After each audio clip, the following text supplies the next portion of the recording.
I don't have an opening this week because we were going to do Thunder Force, and we sure were. Then capitalism, it got me. It got you good. It got me good. Yeah, like we scheduled this a while ago, and then suddenly you had to work 8 days straight with long-ass shifts. So we're just going to hop right in. We got a lot of smut to talk about today. If you didn't know where you are, welcome to DeRazzled.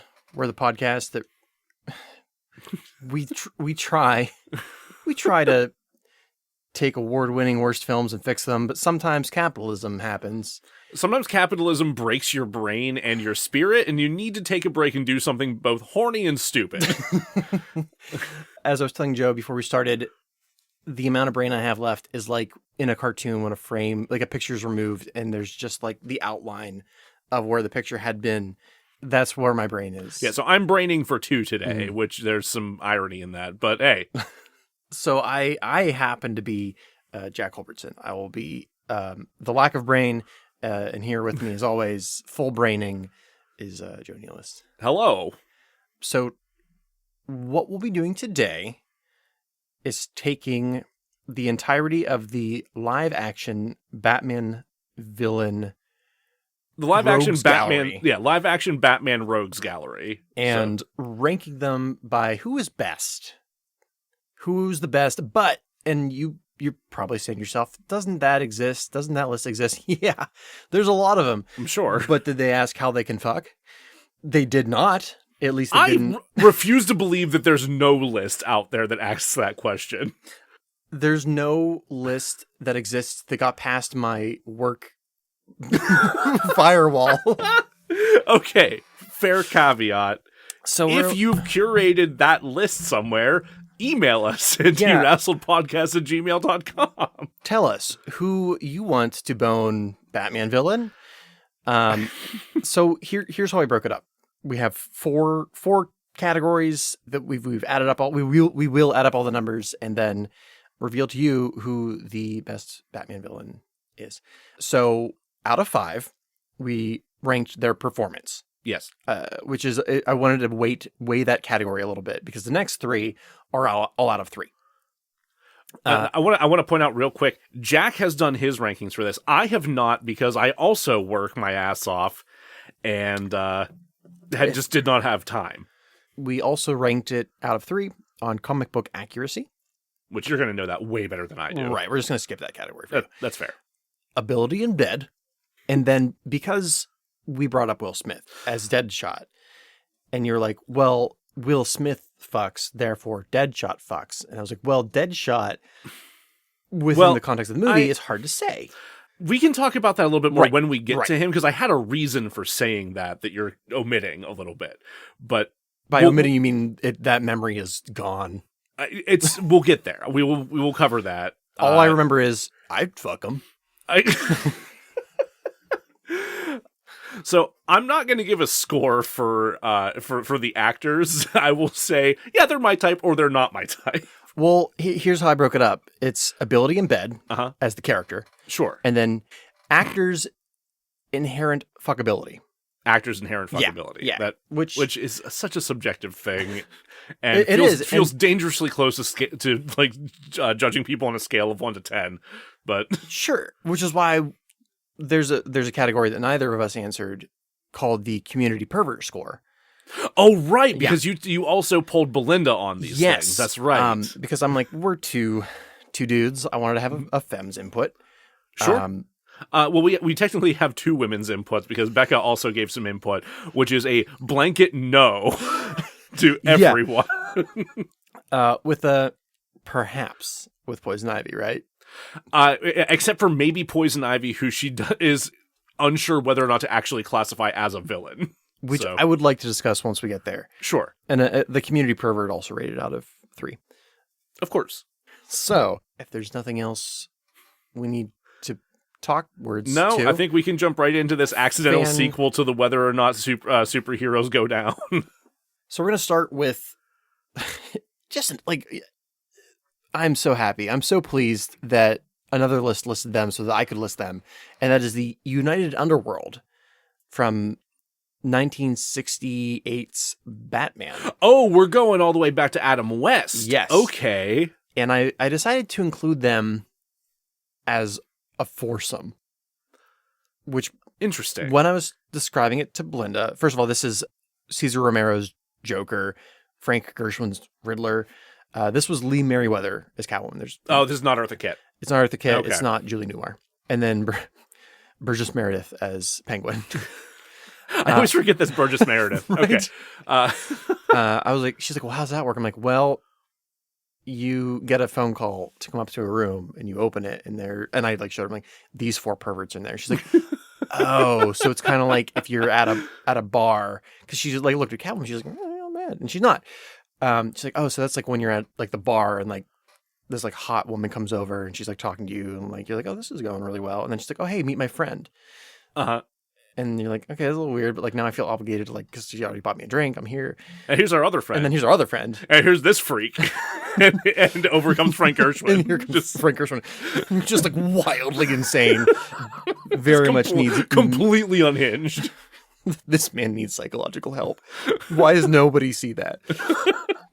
So as far as their performance goes, as actors, I rounded it to a 3 because this is out of 5, you said. Yes. Yeah. Okay. You rounded it to a 3. I think that's reasonable. Yeah. I mean, so there is a certain level of iconic to Romero's Joker.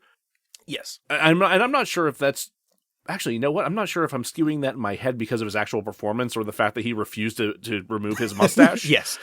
Just.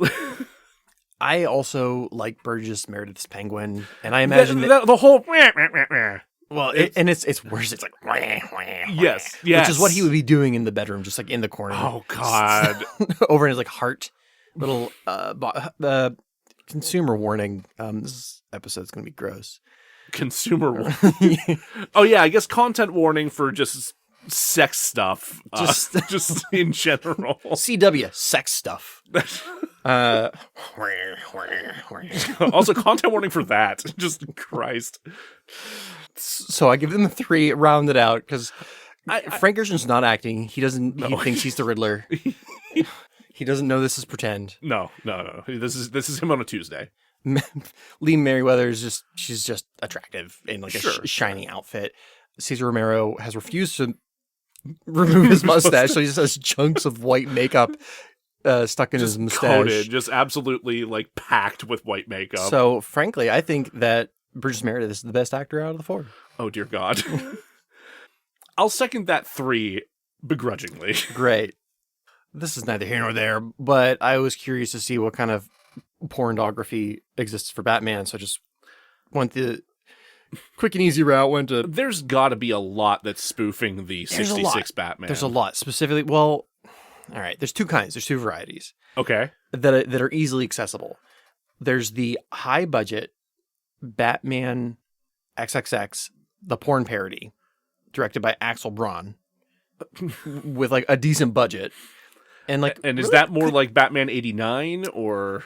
No, that one's Adam West. Oh, okay. That's the 66 parody. And okay, to the degree that if I saw it in a bin at Walmart and did not read the title, I would be like, oh, it's just a collection of old Batman. It would be a great prank to play on Walmart, actually.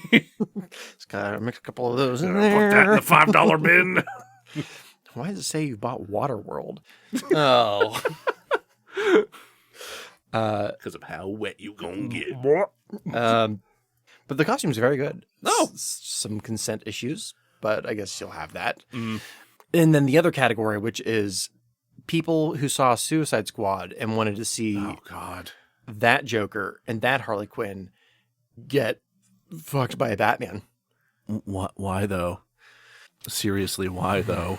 Please. There was a lot of, especially like the Arkham Asylum version of Harley Quinn. There's a lot of those on there. Okay. That I get, because look at that costume they put her in for that. That Just is... like that was begging for a porn parody. That almost was a porn parody. I think the shipment of costumes that was meant for the porn parody got sent to Arkham Asylum. Got sent to Rocksteady Games. Yeah. And like the real costumes got sent to like the porn parody. Like, well, I don't remember this from the animated series, but you know what? I think we can make this work. Insert 3 games of the most cleavage you've ever seen. Poison Ivy's just like, what do I get? We found this shirt in the gutter. Right. Just gonna wring this out. Put that on. No pants? Nope. You just got your plant underpants. That's it. Fuck. Comic book accuracy, I gave them a 2. They're 2's fine. Yeah. Out of 3, I gave them a 2 because for the time period, they were all just kind of like a bunch of campy characters with gimmicks, which is what they are in the show. So they're not perfect, but they're not off either. For ability in bed, I give them a 3. Really? Because there's a lot of them. Okay, I guess team up wise, right. Like they've got to be able to get something done. It's definitely a quantity over quality. Oh God. No, you're not taking points off for that. I need to ask you this question because you've opened this door. Do you really think for 1 minute you'd be able to stay hard with Burgess Meredith in the corner going? That is difficult because like Lee Merriweather, obviously not a problem, going to be fantastic. Sure, Frank Gershwin will do anything. It's all on the table. Yeah, I imagine he would be down for a lot more than you'd be expecting. Cesar Romero's Joker is kind of cheerleading on the side, just like, "Ooh, we're done." Well, see, that is. I'm glad you said that because I feel like I'm not. I feel like okay. On the one hand, yeah, no, I'm not. On the other hand, I am because I do feel like this is gonna be a running thesis for me throughout the rest of this. I don't believe that any Joker could possibly fuck good. There were, when I was running this by BeLinda, there was a couple. I'm like, you are in danger of getting murdered. Whereas like some of these people, like if 100%, there's like some like steaminess happening, like it might work out. But then there's other ones like this person's just gonna kill you. Like, you know, there's gonna be like, dildos popping out of Jack in the boxes, and about a third of them might be knives. Who knows? I just imagine all those chattering teeth. Can you imagine Joker like drops his pants and he's like, "Oh, I forgot to put my makeup on my ding dong." Gets his like white clown makeup out. He's like, I didn't shave because I'm not shaving my mustache. I'm not going to shave my pubes. So he just kind of like makeup. Or would they be green? God damn it. They would obviously be green. Come on, Jack. Maybe this makes up for the weirdness of giving them a 3 out of 3 in the bedroom. Actors' inherent fuckability, I gave it a 1. Thank you. Okay, no, that's absolutely reasonable for this. Well done. Where did you rank them in the bedroom? So I can add that score. 1. Just obviously 1. Come on now. And actor inherent fuckability? Not my type. So 5. Hey, wait a minute. Wonderful. Now we get to jump ahead a couple years to Batman 89. Yeah, a couple years. We're going to start with a deeply unappreciated villain in Batman lore. One of my favorites, Bob the Goon. Bob the Goon is wonderful. So good. I don't understand why he's left off of so many villain lists. He's iconic. When we were doing, I don't even know what episode we were doing, but I rewatched Conan the Destroyer. Oh, yeah. And had no idea it was the same actor.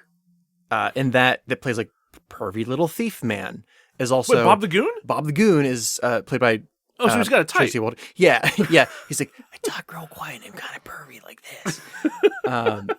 And in Batman 89, he wears like the big leather like kind jacket. Of puffed out leather jacket and the hat and the sunglasses. Yeah, no, he's great. And he like hops up over Joker's shoulder with his gun at one point. A loyal and active henchman to the end. So I kind of have this lore in my head, kind of like headcanon, where Bob the Goon is kind of like what Marvel did with Hawkeye, where at the end of the day, when he finishes doing, for him, supervillainy, he goes home to his family. And he's like a loving... he has a Hawkeye MCU-style ranch house that he goes to. Yeah, he just drives to the outside of Gotham. It's just the wife and kids. He's also married to Linda Cardellini. He's also married to Linda Cardellini.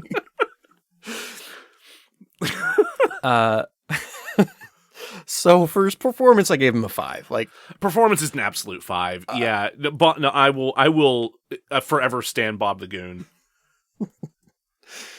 For comic book accuracy, I had to give him a nothing because he doesn't exist. He doesn't exist in any of the comics. No, and there wasn't even a post-film comic there that was he popped up. There was a comic book adaptation, but that's it. Which I didn't count that. Out of the Batman movies, the original movie characters, only one has popped up somewhere else. Or no, I'm sorry, it was a reverse. Oh, it's really fun. I'll get to it. Okay, yeah. But I had to give him nothing. For his ability in bed, as much as I love you, Bob. I'm guessing probably not. Probably a 1. You know what? He might be average. He might be a 2. I think he'll work for it. He will work for it. Yeah, he might. It Sometimes might not he's be tired at the end of the day.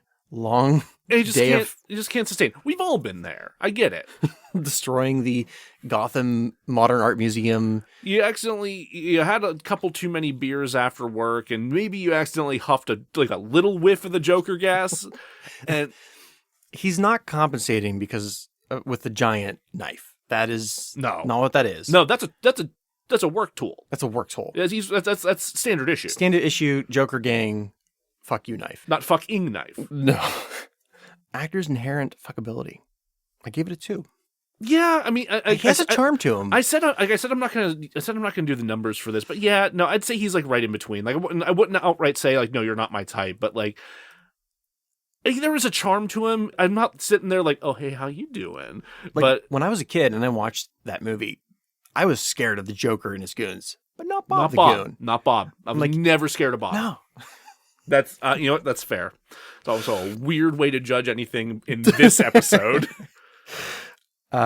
Great. Moving along to Boss Grissom, played by Jack Palance. Boss Grissom. Mm-hmm. This is one where when I showed the picture to BeLinda, she was like, ugh. I'm like, he did not age well. You're right. He was a Dracula at one point, though. Jack Palance? Mm-hmm. Yeah, I did not know that. There was a made-for-TV Dracula made by the same people that did the Dark Shadows soap opera vampire show from the 70s. Oh, the okay. Mm-hmm. And they're like, hey, we did the good vampire stuff. Why don't we do the good Dracula? It aired once. And wouldn't you know that having only aired once, it happened to be the night that my mom, as a youth, sat down in front of the TV and was allowed to stay up late to watch TV. No. Yeah. Your mom actually saw this happen. My mom saw this, not live, but sure. The only broadcast of Jack Palance's Dark Shadows is Dracula, and ruined her for horror movies for life. Wow.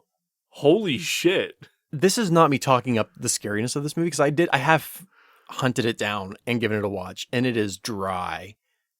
And so do you mean ruined her for it as in she was like, this is terrible, I'm never watching any horror movie? Terrified her. She slept with the coverage over her face for weeks.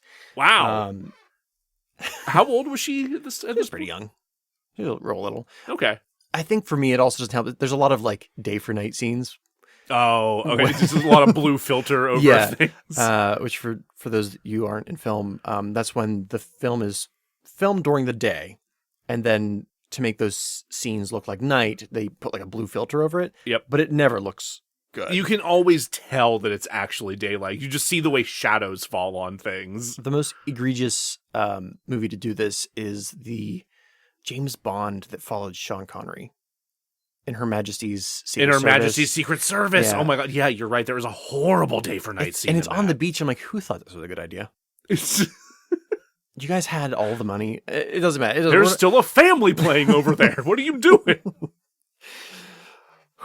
So Jack Palance was a Dracula. And in this, he plays Jack Palance better than any Jack Palance could play a Jack Palance. Okay. So I gave him a 5 because he fits the world of the movie. He has that moment where he grabs Jack Nicholson's shoulder. He's like, Jack, you are my number one guy. Oh yeah, that's him. I forgot about that moment. That line alone, I'm like, so what are we giving Jack Palance's performance? Because it's been so long since I've watched it. I am going to acquiesce to your 5. So Okay. I will agree with that. Because again, I just really need to go back and watch the Burton Batman movies They're again and grew up again. on them, so yeah. Oh yeah, same. I watched them repeatedly as a kid. It's just for some reason Palance didn't stick in my head quite that hard. He's a little overshadowed by Jack Nicholson, which like he should be. Yeah, I mean it's supposed to be that way, but For comic book accuracy, I gave him again a dash because not applicable. not applicable. I mean, I could have picked like any number of kooky Batman crime bosses, but There's a lot of them. there's a lot of them. Ability in bed, I said 1 because I I think, would absolutely expect a 1. A guy in that position of power who's that kind of villainous and full of himself, like he's not going to be at all a good lover. and Joker, pre-Joker, Jack Napier steals his girlfriend away. That's also true. Yeah. So I gave If him a 1. if that guy's stealing your girlfriend, So we got a 1 from you as well. yeah, I Great. will second that 1. This is where I have to question myself. For actor's inherent fuckability, I gave him a 2. I think it's the strong Dracula smell that he carries with him. Oh God, you've been bewitched by I've the been Dracul. bewitched by the Dracul. Seriously, there's so many scary Dracula movies. That was not the one I expected my mom to be scared of. We'll just say sure on that one. Great. Go to double that score. Why not? All right. Last one for Batman 89, Jack Nicholson. Jack Nicholson. Again, gave him a 5. Absolute 5. No, his performance as the Joker is fucking great. It's so fun. It's The most cocaine you could put into a Joker's nose. Oh yeah, you thought that was face paint? No, No, it's all liquid cocaine. He just was like, smacked his head I'm ready. into a bowl of coke, and was like, his face just warped like that. It's weird. You put that much cocaine on a Jack Nicholson, and he just like the cheeks just go. It's Yeah. like Botox. It's amazing. The lipstick was added. So. Well, of course, yeah. No, you can't work miracles with the stuff. God, As far as his comic book accuracy, though, I give him a 2. only a 2, really. He's not quite. The Joker's not quite as focused as Jack Nicholson is. Oh, that's true. Yeah, he is a little more chaotic and all Yeah. over the place. This was a very focused Joker. For as zany and and chaotic as he could be, it's not like there is a much more focused like direction for that chaos. If you were to take Jack Nicholson's Joker and Heath Ledger's Joker and combine them, as far as their performance, not their look, Right. Oh yeah, it's certainly not their look. you would end up with Mark Hamill's Joker. You'd actually end up with Mark. You would, Right. specifically, you'd end up with Mark Hamill's Joker in the Arkham Yes. games. Just Thus, the perfect Joker yeah, already exists. it's true. So we're gonna move on to ability in bed. I gave him a 2 because if he was able to get that hot, But you said 90s babe. again. You pointed out that's pre-Joker. that is pre-Joker. That's Jack Napier. True. That's Jack Napier, not Joker. He did melt her face after. He did became melt her Joker. face afterwards. It's a bad move. You don't want to do that. It's a red you flag. can't do that. That's a bad sex move. That's a bad move in general. Unless, The face melting is Everyone's supposed to be consenting. metaphorical. yeah, not literal. Wow, that's where I got confused. Yeah. See, that was a mistake he made, and that's why I will say no, So 1. no to this Joker. No, just Here's okay for actors' inherent fuckability. Mhm. Before I even did anything, I was like, okay, if this is Jack Nicholson during or before Witches of Eastwick, I will give him a 2. If it's after, I will give him a 1. when was Witches of Eastwick? It was 87.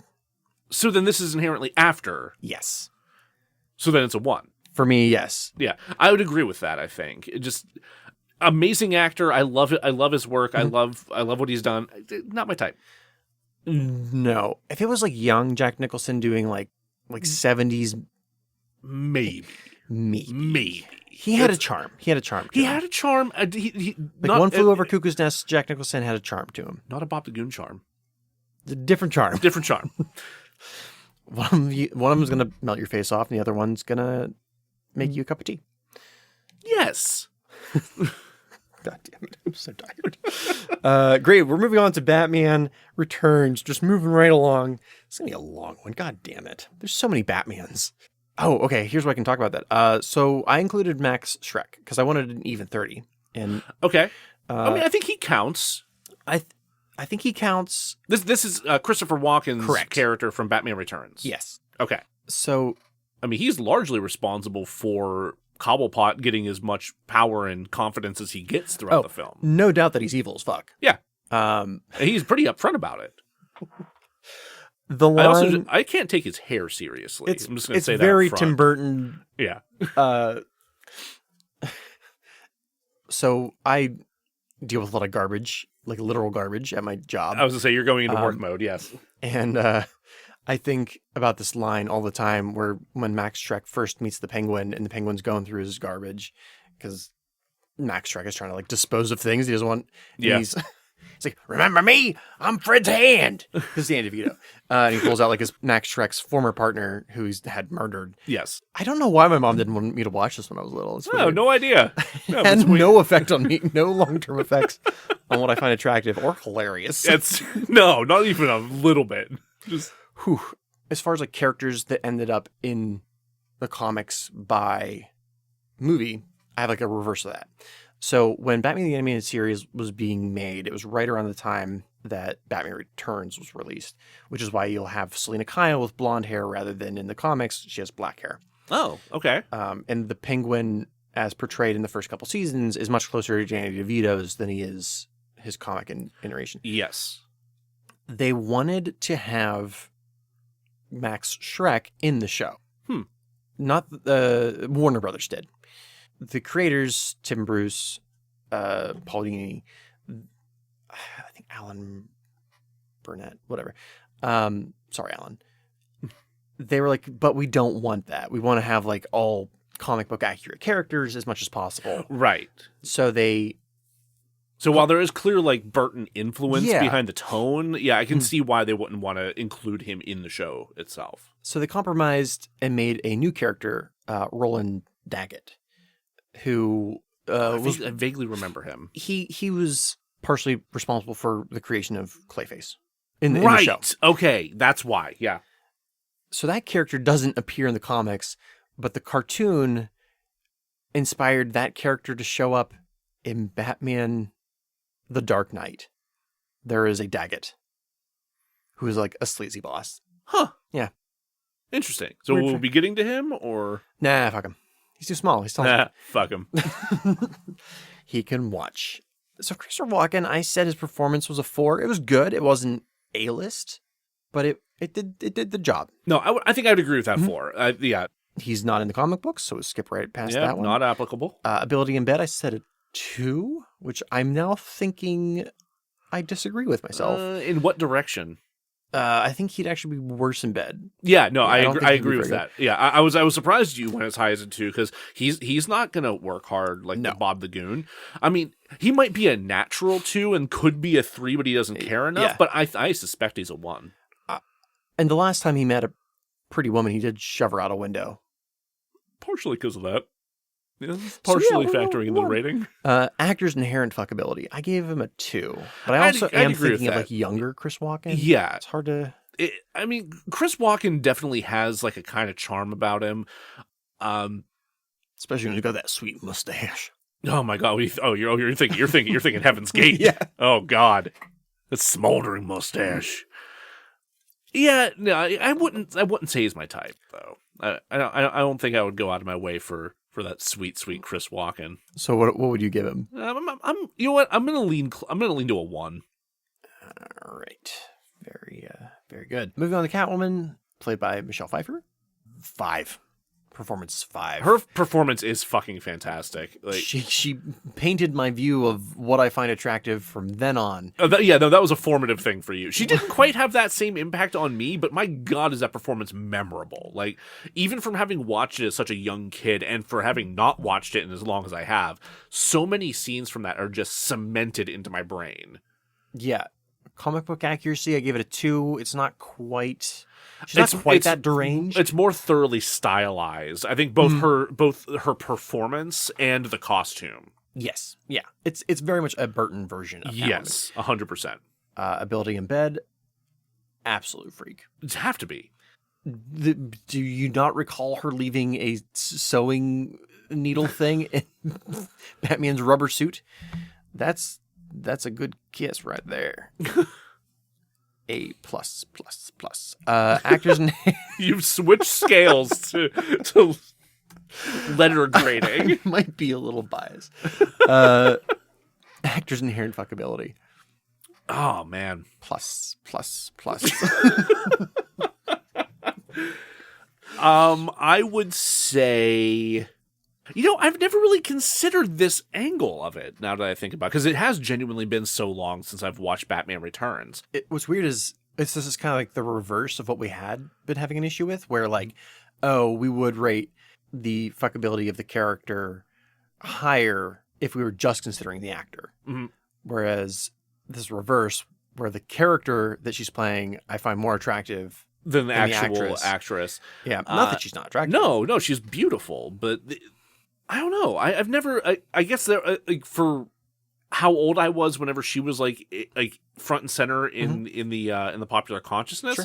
like she was not like a sex symbol in my mind for whatever reason, which is weird to think about actually. But she's great in Scarface, but she's not exactly like hot. She's strung out. Whole movie. Well, it's fucking Scarface. Of course she is. You have Pacino trying to put on his Joker makeup. Just where do you think Nicholson got the technique from? God, I'm pretty sure Nicholson gave him the technique. You got a lot better coverage if you just go full face. Full face into that bowl of Coke. So I think I'm gonna say a 2.5. You son of a bitch. Great. 5.5 total. Keeping you on your toes. Great. Well, I know you've been waiting to discuss the fuckability of Danny DeVito's The Penguin. That's the whole reason we're here. Which is my favorite reaction from Belinda, where I'm pretty sure... Oh, please tell me more about this. One, I made the mistake of showing her while she was driving. Were you... Stop trying to die. Fuck. Driving's a good time to have conversations. Yes, but you wait until you're like at a red light to show the picture. Right, well, yeah. So she wasn't into it. Really? She's like, wait, what did he look like? And I showed her, she's like, oh. Add on to that he's an extremely horny penguin, too. Possibly the horniest villain on this list. Yeah, frankly. Just... And we'll get to this next episode, Melissa McCarthy did not eat real raw chicken. Danny DeVito did eat real He did bite the head off of a fish. It's not even that. He bites into the middle of it. And just sucks right off the skin. Absolutely, just sucks all that meat right off them little bones. Just that man is down to do fucking anything. Yeah, we'll get to that. So performance, I gave him a 5. Like I love his performance. 100%. I had no idea that was him for a long time. Really? Yeah, no idea. Huh. I hadn't watched a whole lot of Danny DeVito movies though either. Like I missed the Matilda train. I didn't see Matilda until I was way older, but I was in my consciousness because it was. I remember seeing ads for it or like previews for it on like VHSs that we had around the house or like on various other channels. I think when elementary schools were putting on like movies to distract kids, the class next to us had like Matilda, and we had That Darn Cat. So I as a kid would stay up and watch Nick at Night sometimes. Sure. Especially on weekends. So I had a weird affinity for Taxi as a kid. So I knew him from that. I don't know if wait, Taxi with who? With Danny DeVito, Tony Danza, Andy Kaufman. I don't think I even know this movie. Are you exists. Fucking kidding me? No, it's a TV show. It's not. Oh. Yeah, it's like... I like definitely don't know it exists.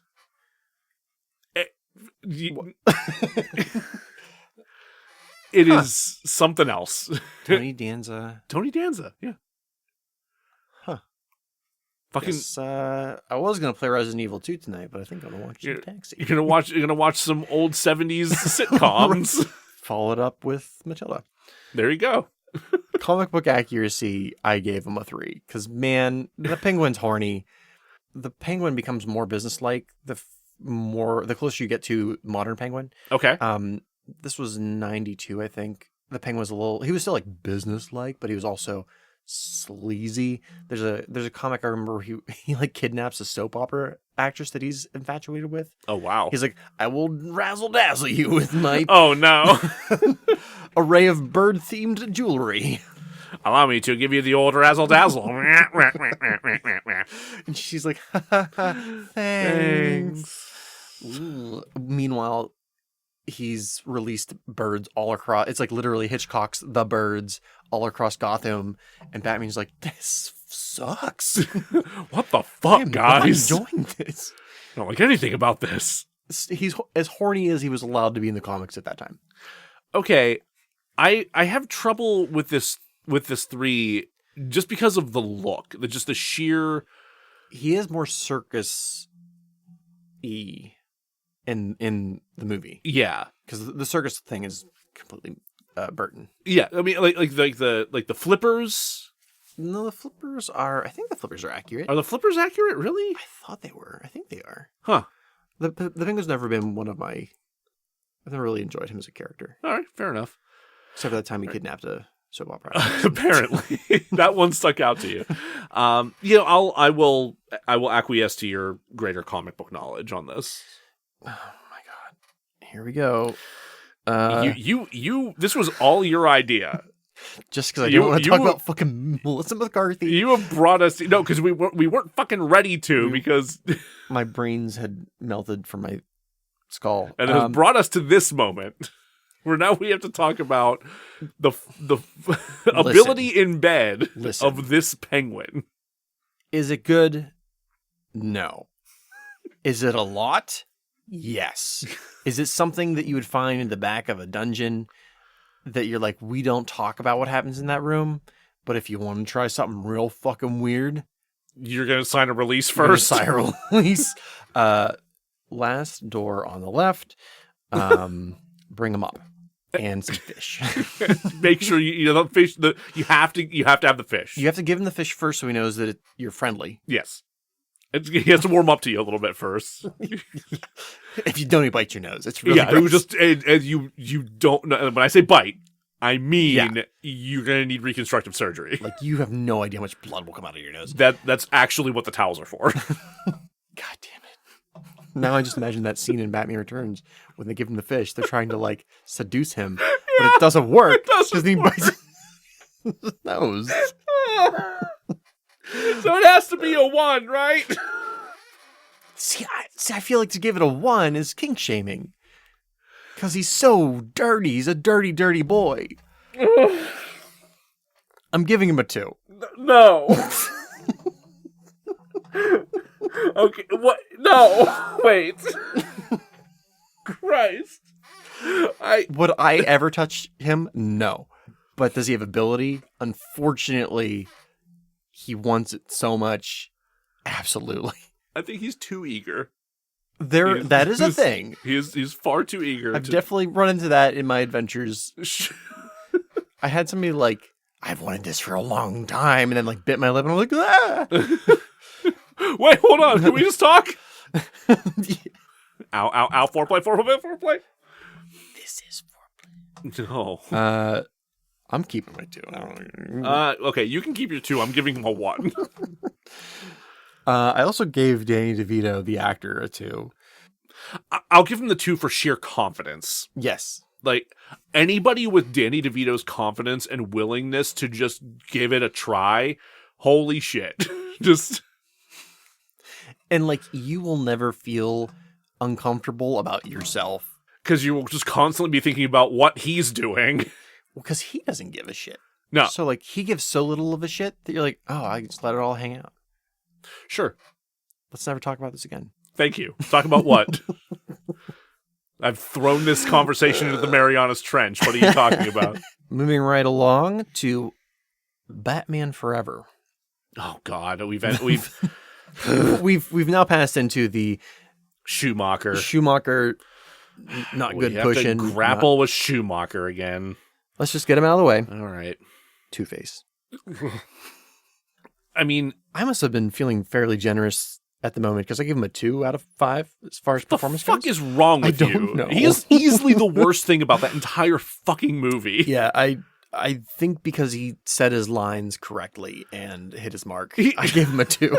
Okay, no, but that's just Tommy Lee Jones. That is true. He is a seasoned acting veteran, which honestly raises some questions as to how the fuck this performance came about, because it's terrible. It's so bad. I purely think it was him competing with Jim Carrey, trying to like out Jim Carrey, and I'm like, why would you try to do that? Why would you try to do that? It cannot be done. I mean, we already know from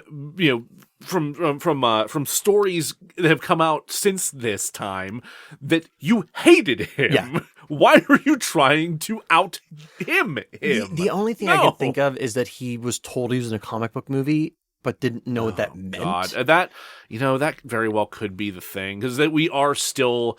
Like, the Batman movies were, like, the first ones to really gain any kind of traction or popularity. Outside of, like, the old Christopher Reeve Superman films, I think. But ignoring everything after the second movie, they're not super comic booky in their performance. Yeah, that's very true. We hadn't hit the catalyst of superhero reemergence that was X-Men and Spider-Man and Blade. Yeah, we hadn't hit any of that just yet. So, yeah, it makes sense that someone like Tommy Lee Jones, who's a much more noted dramatic actor, would not have any fucking idea what a comic book movie is. You ordered this man from Texas.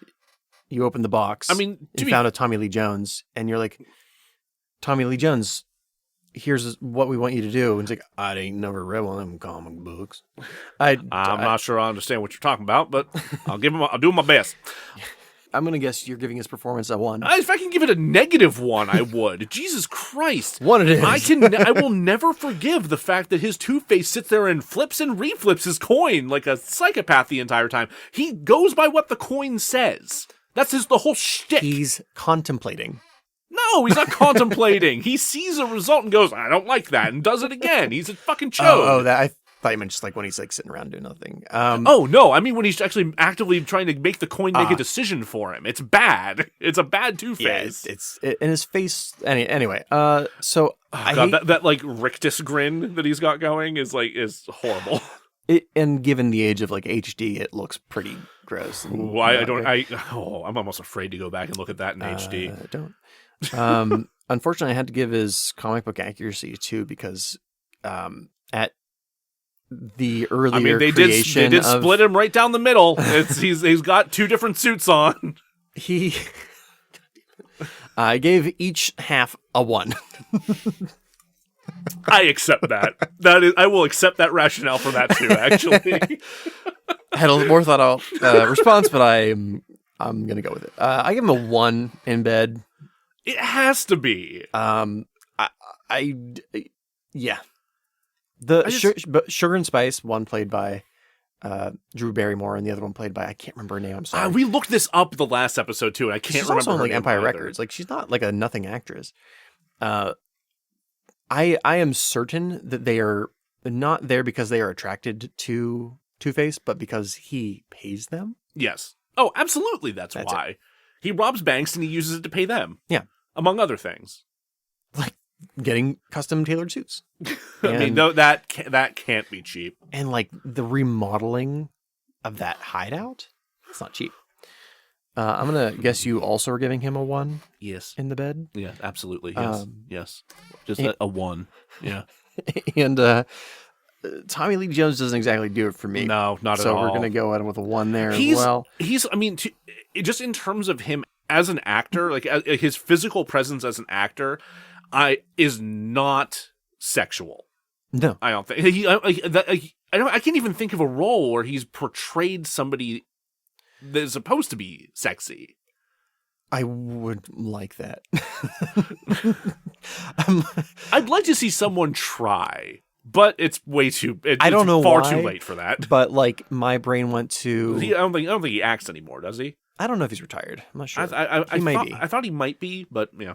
I imagine like what if we were like recast Tu Wong Fu with Tommy Lee Jones, and I didn't like it. Oh, no. Great. Moving on.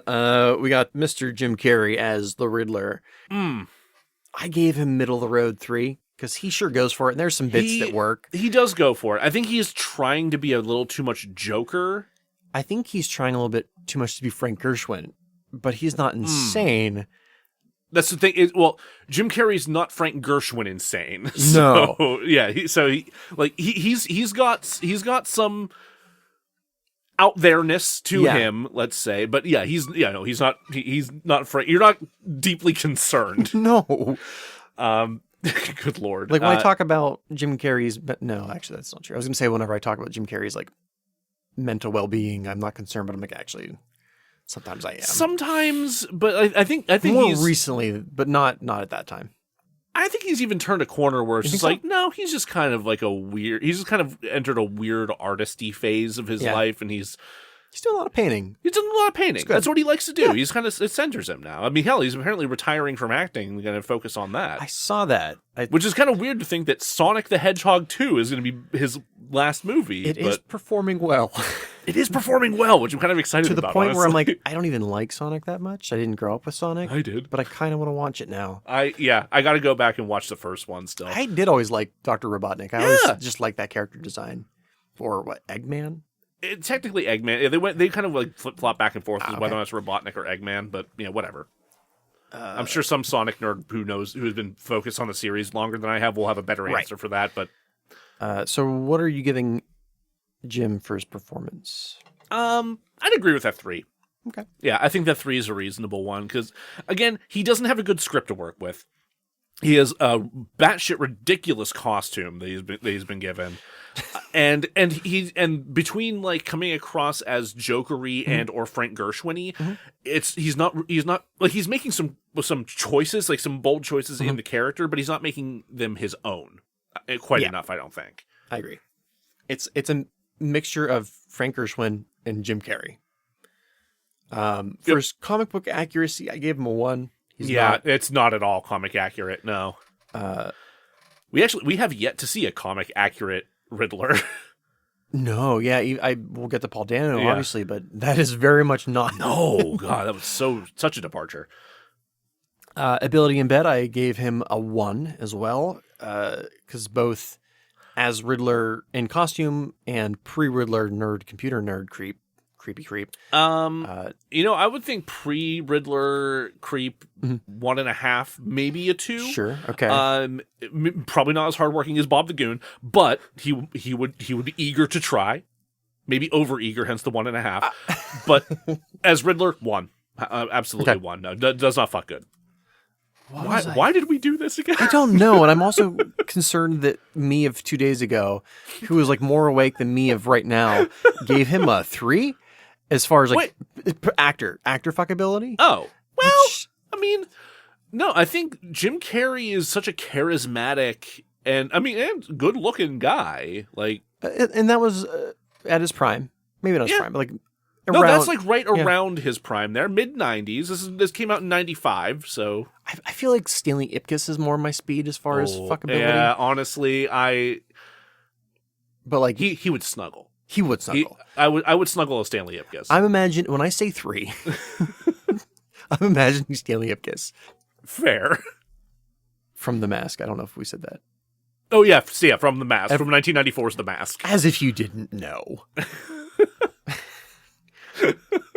So were you also giving Jim Carrey a 3? I will second that 3, actually. Yeah, I would say 90s Jim Carrey, probably my type. He's the highest scoring actor. I know. Right. It's fucking weird. Like this whole enterprise. Oh my God. Great. Now we get to move on to the movie that almost murdered the franchise, Batman and Robin. Let's just get it out of the way. Mr. Freeze. Jumping right into Arnie? Yeah. Okay. Mr. Freeze, this... Oh, man. What'd you give him for performance? I'm curious. I gave him a 2. A 2? Yeah. Okay. To be fair, I only gave a single actor on this list a 1. Interesting. Okay, we'll delve into that when we get there. Man, a 2. I wouldn't go any higher than that, certainly. No. Like he's working within the world of the film. Sure. He's committed to his performance. that gives him a 2. You know what? He drank battery acid. You know what? He did suffer through the battery acid. He did not step up and shave his head, but he did suffer through that weird battery choice. He the might mouth have gotten LED. a 3 if he shaved his head. Maybe. No, he would have gotten a 2. No. I think he'd be firmly a 2. Because like my brain is like, do I really want to give him more than a 1? But you know what? I'll accept the 2. Comic book accuracy got a 1. Negative 40. Yeah. Like, no. Even the early Mr. Freeze, or Mr. Zero for you nerds out there. Absolutely not. Yeah. Push my glasses up. And then for Mr. Freeze's ability in bed, I imagined that he would, in fact, have sex to climax, but then immediately cry about his dead wife afterwards. So he got a 1. Yeah. That's, if he had not cried about the wife, maybe a 2. Well, because he doesn't care at all about the partner he's with. He's just thinking about his wife the entire time. Yeah. So he maybe gets to his climax, and then it's just tears. It's tears after that. You're not getting to your climax because you got a cold wiener. That's uncomfortable. I mean, unless you're into that. Some people like temperature play. That's, it's a thing. I'm going to move on. I am now uncomfortable. Give me the old 1. Actor's inherent fuckability. Not my type. He's not my type, but there is this photo, I think it's by Annie Leibovitz, where it's like Arnie on horseback in like riding pants and boots, and he's just like, haha, it's just like apex male. And I'm like, yeah. Like, okay, in like with that, you see it. You see what people would see in him there. Right, yeah. See, for me, like it's like the bodybuilding is just too much for me. Like I don't find like the hyper masculine, like sculpted physique attractive. I remember having this conversation years ago. I don't even think it was with BeLinda. I think it was my girlfriend prior. I was like, if I were gonna fuck a guy, I'd want him to be svelte. Yeah. Like svelte. Yeah. Like Andrew Garfield svelte. As Spider-Man. Yeah, I can get behind that. That's so we both would fuck dear Andrew Garfield. How are you? Yeah, Loved your appearance in No Way Home. Can't wait to watch Tick Tick Boom. Yeah. By the way, we have a podcast. We both think you're very svelte. And we've just alienated him forever. Oh, what's this? Hold on. Oh, it's a restraining order. Wow. We should move on. We're not even covering Spider-Man today. I know. We went out of our way to do that. Great. We're moving on to slightly better material. Poison Ivy. Oh, Poison Ivy. Yeah, right. I forgot. We have another villain. We have more than just one villain to talk about here. And as I said the last time we talked about this character, this is the character that has a number of people I've met that are bisexual, bisexual, have been like, and that's when I realized I might be a little gay. Yeah, I mean, Uma Thurman's a gorgeous woman. Just even in that ridiculous costume. Oh my god, that costume's fucking awful. It's really bad. You had so many options. The costume's awful. The performance is bad. The entire conception of the character is bad in this. It's just, you got a cat lady, Uma Thurman. You got nerdy scientist. You got ape, gorilla, whatever. It doesn't matter. Would I feel good about it? Yes.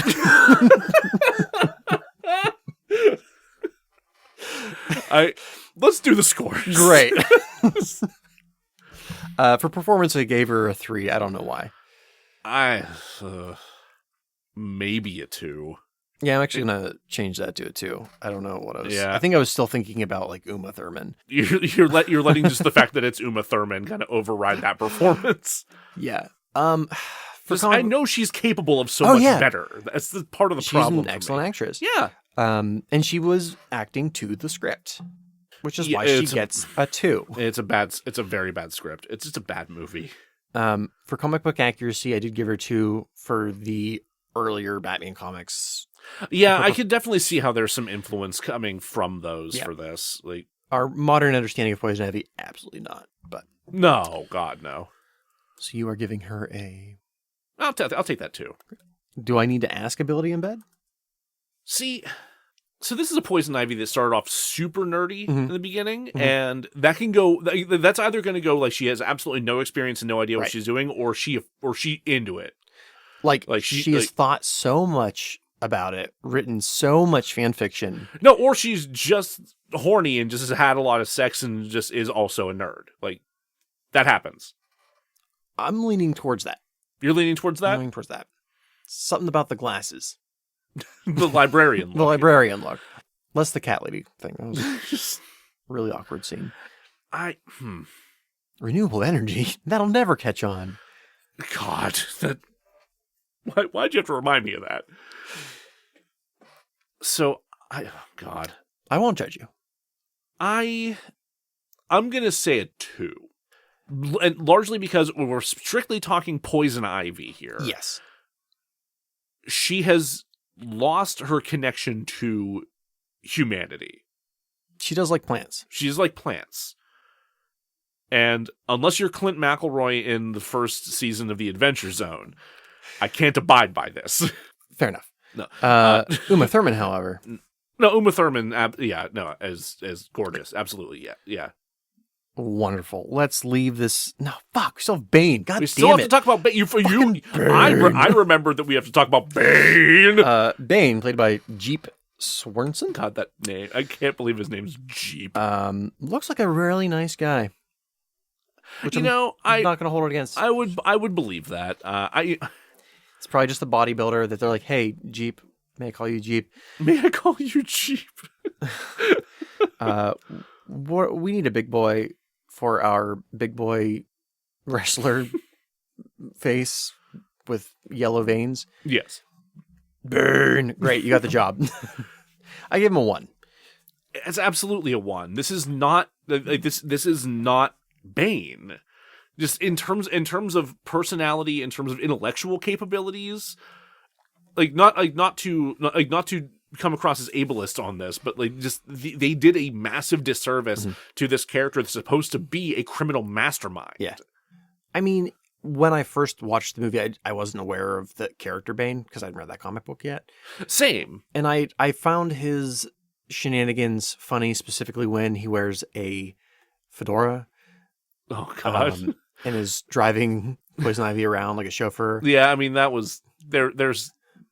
And that is why he gets a 1 instead of a 0 for that one scene. Okay, fine. Comic book accuracy, I gave him a 1 because that was the lowest I could give him. Yeah.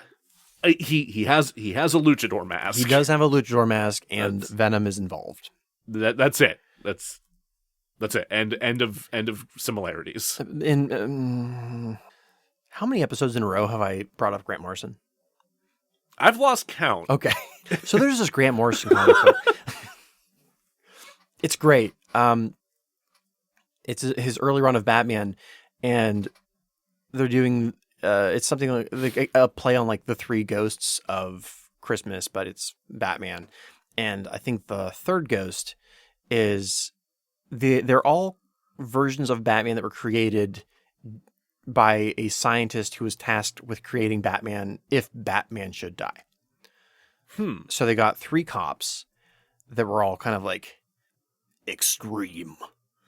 Which, that's the point Grant Morrison's trying to make. He's like, You can't do that. And the one is given Venom, like Bane's Venom. Oh, no. That was a bad idea. They basically lock him in like a secret sub-basement of the police station and give him sex workers and pizza. And it is vile and rough. And hey, Grant! Grant, what the fuck? You went pretty dark there, man. You all right? You all right? You right there? I had already read The Invisibles, so it was nothing to me. And oh my God. I've tried to read that like 4 times. Like, there's a copy of it in my house that I've started like 4 times, and I keep getting distracted. The first volume, the art isn't my thing, so I have a little hard time getting through it. But like once you get past that artist, it's a little easier. Okay. It's still fucking like, what am I reading? And if you really want to feel disgusted with yourself, you can read Filth, in which Grant Morrison researched by watching nothing but porno. Anyway, I gave Bane a 1 in bed. Can I give him a 0? Is 0 an option? I'm going to make an exception. You're making an exception. I'm going to make an exception, say 1. Actor's inherent fuckability. I gave him a 2 because he looks like a nice guy, and I feel bad saying that you're. I'm gonna say 1. I'm gonna say he's not my type. This again, it's the He's a bodybuilding big, thing. big muscle boy. You're right. Yeah, I'm just not into it. Wonderful. No offense to anybody that does bodybuilding and like likes to have big muscles. Like, go for it if that's your thing. But like, great. Let's move on to Batman Begins and never look back. Let's actually take a quick break, and then we'll refresh a little bit, and then we'll come back for Batman Begins and start doing some Nolan villains. All right, welcome back, everybody. We are here today to answer the question we've all wanted answered. And what them Batman villains do? What specifically does Tom Wilkinson do? Tom Wilkinson. He's Carmine Falcone. Oh, in Batman Begins. Right. Yeah, he is the first villain to appear in the film. So, whew, boy. So as far as performance goes, I thought he was great. That actor, he was very good. He was a good Carmine Falcone. Comic book accuracy, I think he was pretty good. I would give him a 3. Okay. Wow. Again, you would know better than I would. I'm not that familiar with comic book Carmine. He's not as accurate as John Turturro, but like John Turturro is like 1-to-1, basically. So I mean, that's pretty great. Yeah. And I did love him in that role too. Yeah. Which we'll get to. Wait, did you say performance score? I said 4. You said 4. Mm-hmm. Okay. Yeah. I think I'd go with that. Like I didn't want an action figure of him, but I enjoyed him while he was on screen. He was thoroughly enjoyable. Yeah, it was a genuinely great performance. I think I would go with both those scores. Ability in bed? I think at that point in Carmine Falcone's crime career / life, probably not great. Probably not. I think not quite unpleasant yet, but right. Not what I. Well, I think a lot of that like it's not an age thing. It's not a unwillingness thing. I think it's a lack of caring for other people thing. Yeah, like that's gotta come across in the bedroom to some extent. Like, given people are going to be attracted to him because power, right? But he ain't gonna give a shit. He already got the power. Yeah. You got the power, you got the money, you got Gotham. What else does he need? So I gave him 1 for that. Yeah, I'd agree with that. Actor's inherent fuckability, I also gave him 1. Nothing against him personally. Not my type. It's not personally into old daddies. Speaking of sexy old daddies, that's what just happened? I don't know. Why did you say my podcasting wires are all crisscrossed and shorted out. You know those like old fuse boxes that operate on those like little glass jars and shit? Like fuses? Yeah. Yes. That's what I'm working with right now. I don't got those fancy switches. Got the old jar. God damn it. I've been sleeping well. A bird woke me up today. Oh, God damn it. Like one really, like the first bird was like super pumped to be up at 3 a.m. He's like, fuck you all. I woke up super early so I could be the first bird in like I wear earplugs to sleep. Yep. The one just kind of like bloop, popped out and the bird was like, let me bird sing outside just like, yeah. Yeah. So, fuck that bird. So Liam Neeson. Ra's al Ghul. Raish, whatever. If you ask the creator, it's Raish. If you ask literally anybody else, it's Ra's. It's Ra's. Yeah. Which in the movie he doesn't even really go as. He just like doesn't deny it at the end. Because he's like, I am Ducard, a character that shows up in one comic this one time. Uh-huh. And that guy over there, the Asian guy, that's Raish. And then he's like, JK, it was me. Yeah, basically. Yeah, he just whenever he's confronted with it by Bruce, he just doesn't deny it at all. Yeah, he's like misdirection ninja stuff. Yeah, I mean it is like we know it is, but oh god, his performance is Raish's pretty good. I enjoyed his performance quite a bit. He brings a quiet intensity to the character, which I think is fitting. I think especially earlier on when he's training Bruce, Yeah. I really enjoy his performance. When he like smacks the ice and he falls through. Yeah. Just... Yeah, it's pretty cool. When he is raced and towards then he has to warm him up after. They absolutely fucked after that. He had to. Just, I don't know why I'm doing this. I don't know why either. I keep thinking of his weird goatee where it's just like two floofs on either side of his chin. And I'm like, what would that feel like to kiss? How tickly. It'd be tickly. Yeah. Just now I'm thinking about it. I give him a 4. Performance, I give him a 4, sure. I mean, so many of the performances in the Nolanverse are just excellent. So, yeah there's going to be a lot of high scores thrown around here. In the last movie, there's a particular character I don't care for, but as far as comic book accuracy, he's pretty close. I give him a 2. He's missing the Lazarus Pit twist, which like wouldn't work in the Nolanverse. No, it absolutely wouldn't. It's too down to earth for nonsense like that. And where's that green power suit? Yeah. Well, I think there's also like something watered down Doctor Strangey about him sometimes. A little bit, yeah. And like, given a lot of that, I'm going off of his appearance in Arkham City, as opposed to in any actual comic book. But it's a little Orientalist in some ways. It's a little in Arkham in the Arkham games. Yeah. I would say in the comics, it's a mixture of a bunch of cultures because he's been around for so long. Right. He's kind of this mishmash of just like a ton of different shit. Yeah. I don't actually know what his like ethnicity is. Yeah. Because he's been around for so long. Mesopotamian. Yeah. My understanding of the character comes primarily from the animated series, which is more or less accurate to the comics. Sure. Which I think the thing that's missing from Liam Neeson's portrayal is the grandiose feel of that character. There's a much more theatrical nature to him, I think, overall. Like knowing how long he has lived and that he has this like League of Shadows that can pop up anywhere is intimidating, and I don't quite get that in the movie. Yeah. Which is more the writing than the acting. Sure. Yeah, I think that's fair. There's a formality into his theatricality as well. Like he almost strictly refers to Batman as detective, if I'm not mistaken. In the comics, yeah. Yeah. And that's completely missing. Like, we don't get that idea of Batman as detective, which is really not the point of Bale's Batman to begin with. Like, that Ra's is the exact Ra's you need for Batman Begins. Yeah.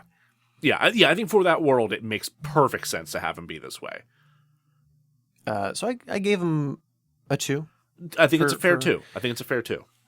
You know, initially I said his ability in bed would be 2, but he is a master of martial arts.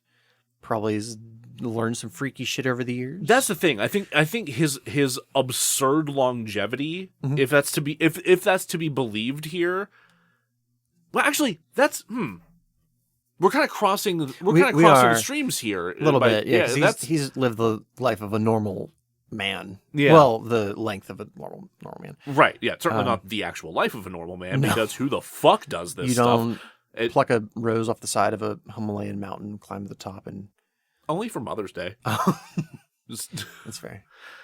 Like comic Raish, I could see weirdest shit in bed. Oh my god. Yeah. Like there's nothing under the sun he hasn't done. He's actually doesn't have sex anymore because he's run out of. He's just bored with the entire enterprise. If there aren't pandas involved, why do I even bother? No, it's look. I need a room full of those little cymbal clappy monkeys and a skate and several skate videos playing. Huh? We went in wildly different directions for what he's into. I involved pandas, and you involved Tony Hawk. Who says that some of those videos don't have pandas in them? Probably Tony Hawk would say they don't. Yeah, that'd be hard to procure, and also I don't think they'd be fans of skateboards. You don't know that. I don't know that. It's right. All right, we'll give him a 2. I still think he's gonna be good in bed, but not quite. We'll square it. We'll go right down the middle on that one, since I really don't know how to judge for the actual Liam Neeson one, because he may be too focused on his mission and his overall purpose to really be able to that's why I think he'd be good, is he would be really focused. on the mission, which is he wants to get you satisfied so he can get the fuck out of there and get back to what he has to do. Right. He's like, didn't go long, but you got there and it was nice. I still kept it too. I see that you're incapacitated from your orgasm. I must be about my business. I will bid you good day. Throws ninja smoke, disappears. A very particular set of skills, specifically that get me out of here as quickly as possible. For actors' inherent fuckability, I had trouble with this one just because of some problematic stuff he said in the last couple of years. Yeah, God, he really has, huh? If he would have not have said any of those things, it would have been a little easier to score. Yeah, I think I could have seen a world where maybe that would have been a thing had he not said some of the shit that he said the past few years. Maybe don't let on that you wanted to you wanted to tail a black person through Dublin and beat the hell out of them because a friend of yours was sexually assaulted, and the person you're talking about wasn't that person who committed that assault. It was a wild interview, sir, that did not need to happen. You could have not said those words. You could have not thought that thing. And if you did think that thing, that's an inside thought. You don't have to let anyone know you thought that thought. You can just sweep that on the rug. You can let that go past you and just move on about your day. And become a better person after that thought. Yes, precisely. But no, you brought it up in an interview. So, a 3 then. No. Hard pass. I gave him a 2, but I'm also reflecting on the Liam Neeson of that time. At the time it is before all of that. I feel like he'd be really good at aftercare. He would. I do bet that's accurate. I'm still going to say no. Okay. Great. Moving on to better fucking Cillian Murphy. Oh. Okay, this is the first one we're hitting where I'm actually like, oh man.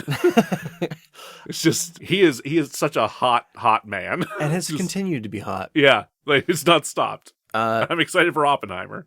Oh fuck, yeah, he is. Oh my god, I can't wait for that movie. His performance, I gave him a 4. I think that's fair. On par with the rest of the villains in this film. Excellent. Did not blow me away. But I also feel like he wasn't given the opportunity to. I would agree with that. I think had Scarecrow been more of like the overall focus of the narrative, like if you didn't have the League of Shadows element of this, and it was strictly a Scarecrow film, he would have had some moments to really fucking shine. Yeah.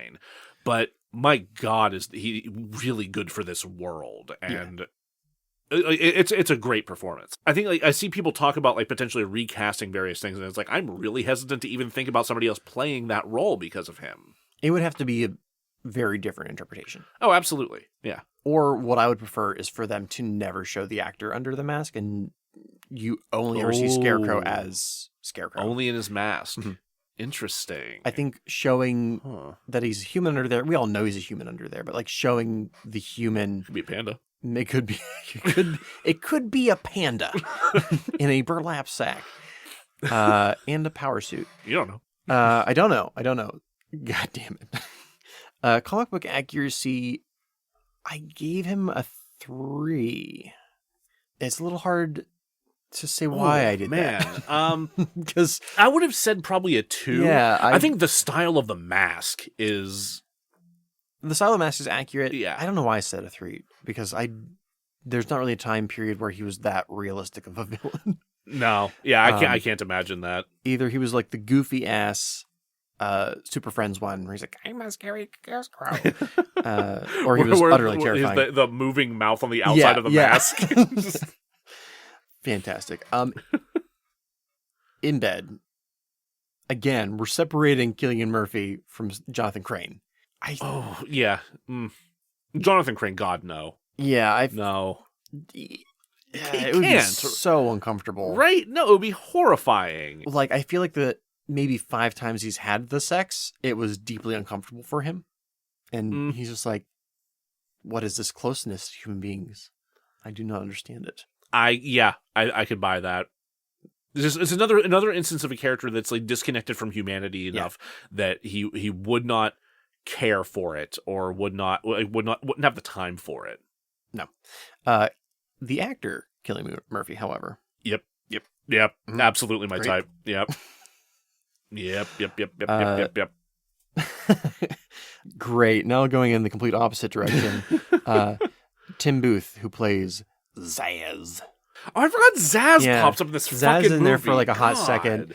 Oh no, I'm almost upset we have to talk about Zazz. I mean, for better or worse, he's pretty unrelated to the comic book version, which is for the best. Oh god, the comic book version of Zazz that is is absolutely terrifying. for the best. I will never forget. I forget which fucking Batman book it was that Kevin Smith wrote. Oh, God. Where there is a reference to him only having one bit of area left in his skin to mark, and it's his dick. Because of course it is. Of course it is, Kevin Because Smith. of course it is. Just make the dashes smaller. Yeah, just do little tiny tick marks. Tiny one. You don't need to have these giant... Anyway. Yeah. You can't unprevert Kevin Smith.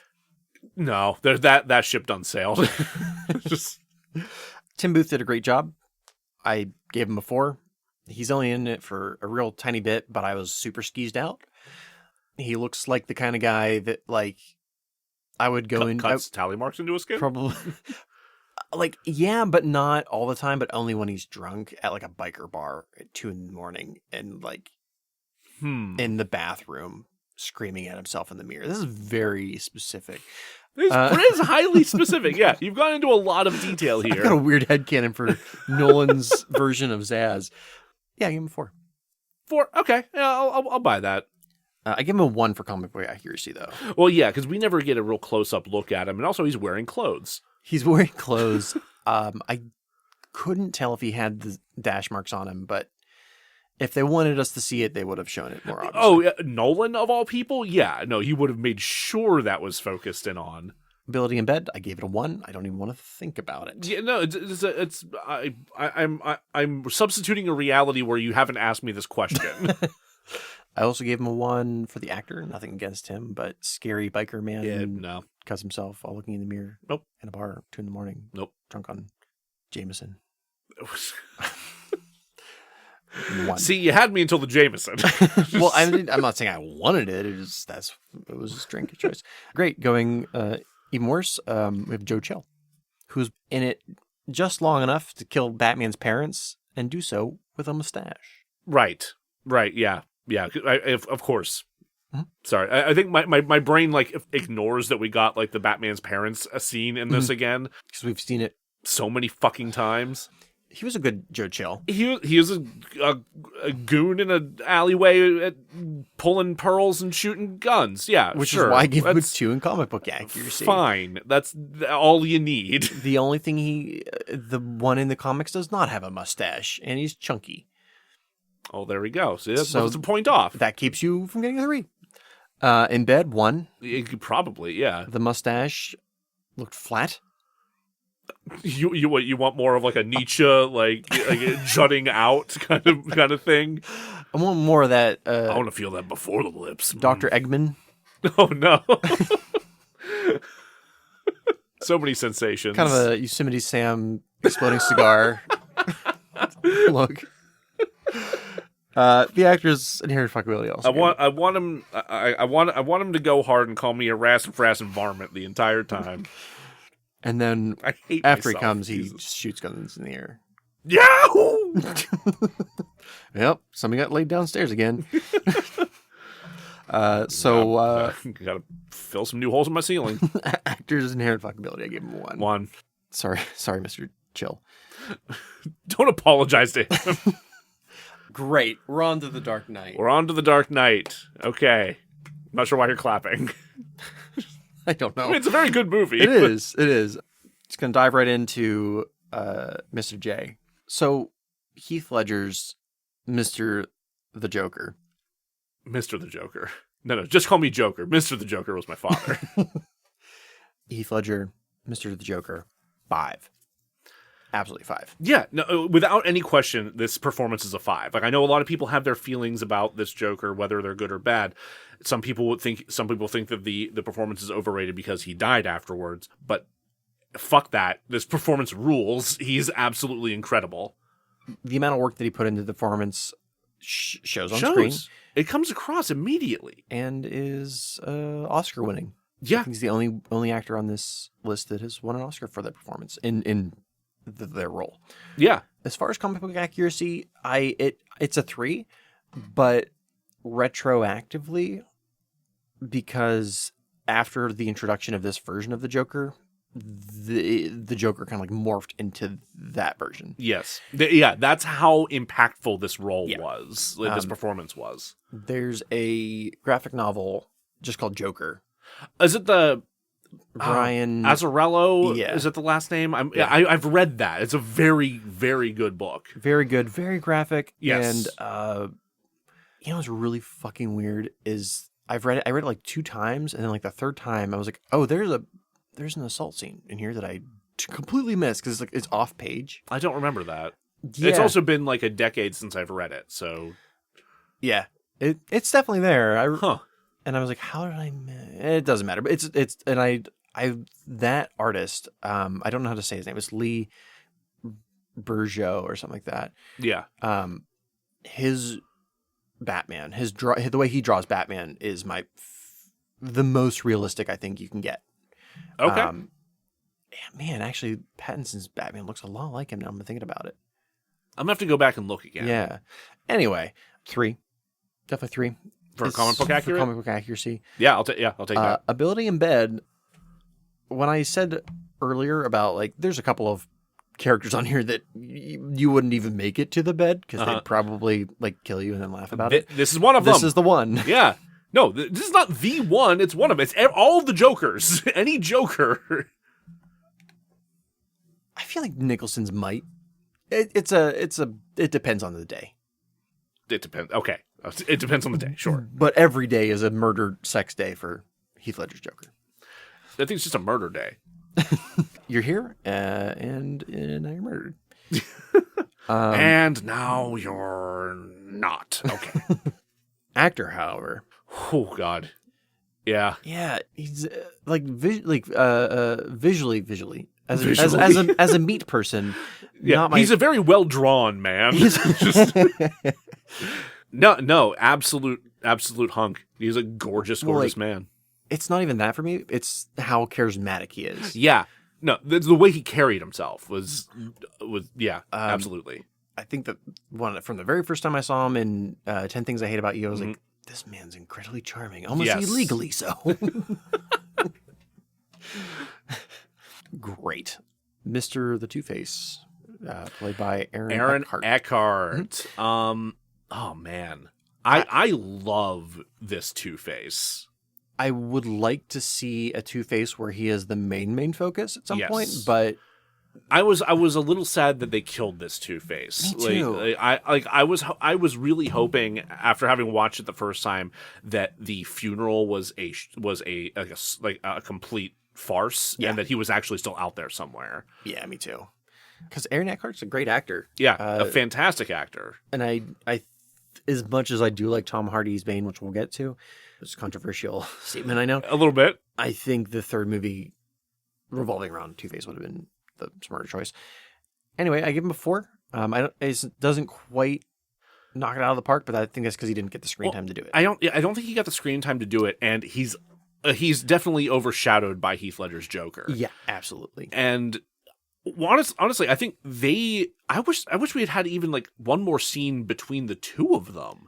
Yeah, because like a couple scenes together is really cool. That hospital scene where Heath Ledger walks up in the nurse outfit and just like fucks with him and like is so well executed. It is like an acting masterclass taking place in that moment there.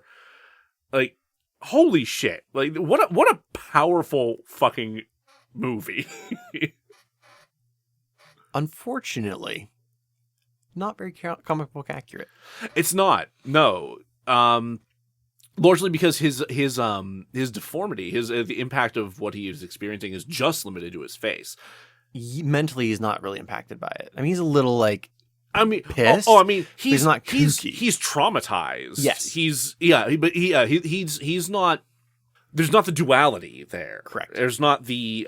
He's not going back and forth between the Harvey side of himself and the Two-Face side of himself. Yeah, his personality is not split because of the accident. Mm-hmm. Again, it's Nolan keeping it within the bounds of the Nolanverse, which makes sense for the movie. not super comic book accurate. Not quite like Bane. Oh God, yeah, no, it's not Joel Schumacher Bane inaccurate, no, but it is definitely a departure though. It's a departure that works, but it's a departure. This is another one I gave a 1 in the bedroom.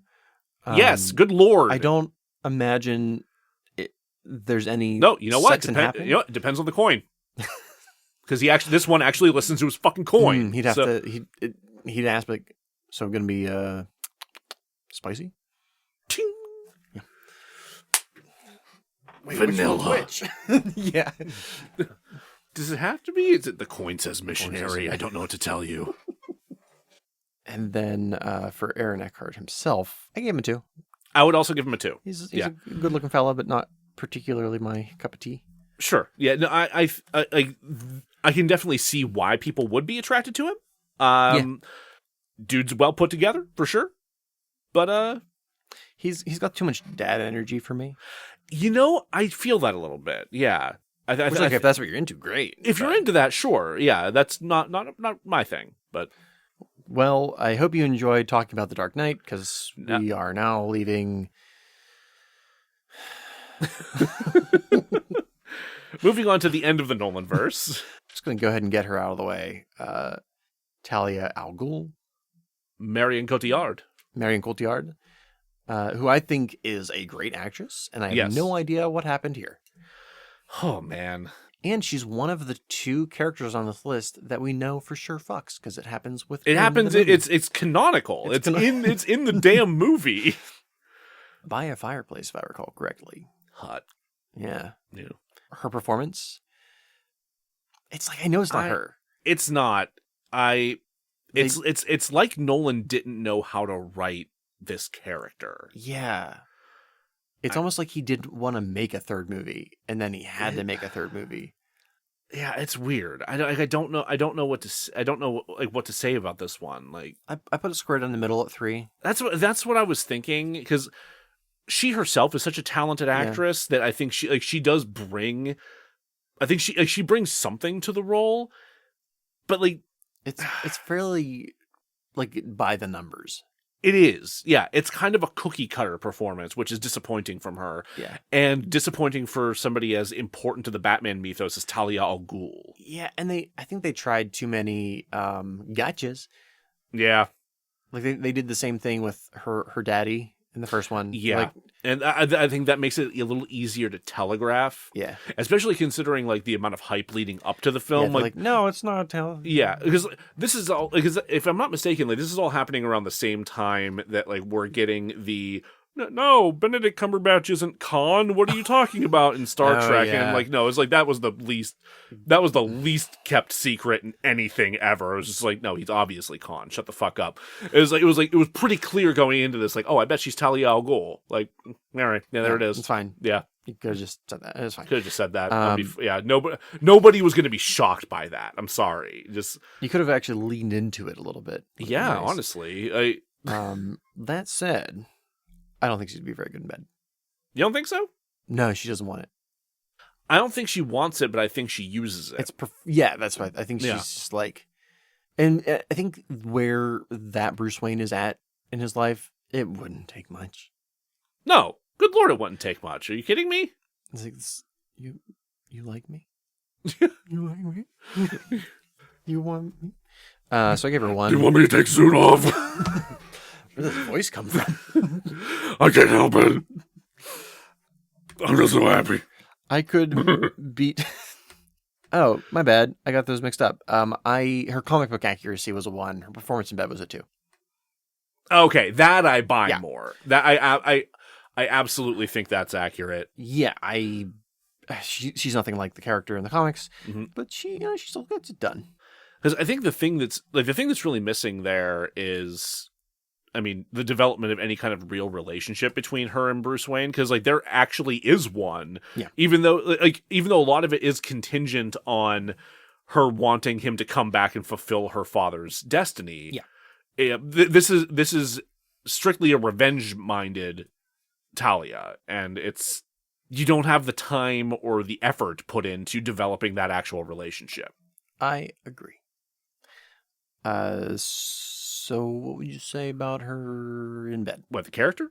Yeah. No, I would go with that too, because again, I think it is largely performative for this character, but performing it well is part of her ruse. So she's gonna make it convincing for you. Marion Cotillard, the actress. Yeah, absolutely, yes. I showed BeLinda a picture of her in the film, and she was like, "Oh, she's cute." And then I showed her a picture of Marion Cotillard, the actress. Just what she looks like regularly. Oh my God. Stunning, absolutely stunning. Yeah. If you can hunt down the movie, I think it's called "I Dare You to Love Me" or something like that, or "Love Me If You Dare." It's. I'm not familiar with that. It's a French film, which is why I can't remember the exact title because it was, Sure. French, but it's like I say a rom-com, but it's more like sprinkling of com. But it's about these like two friends, these two kids growing up who they like dare each other to do shit, and they take it like deadly seriously. Mm-hmm. Like neither of them ever backs down from it.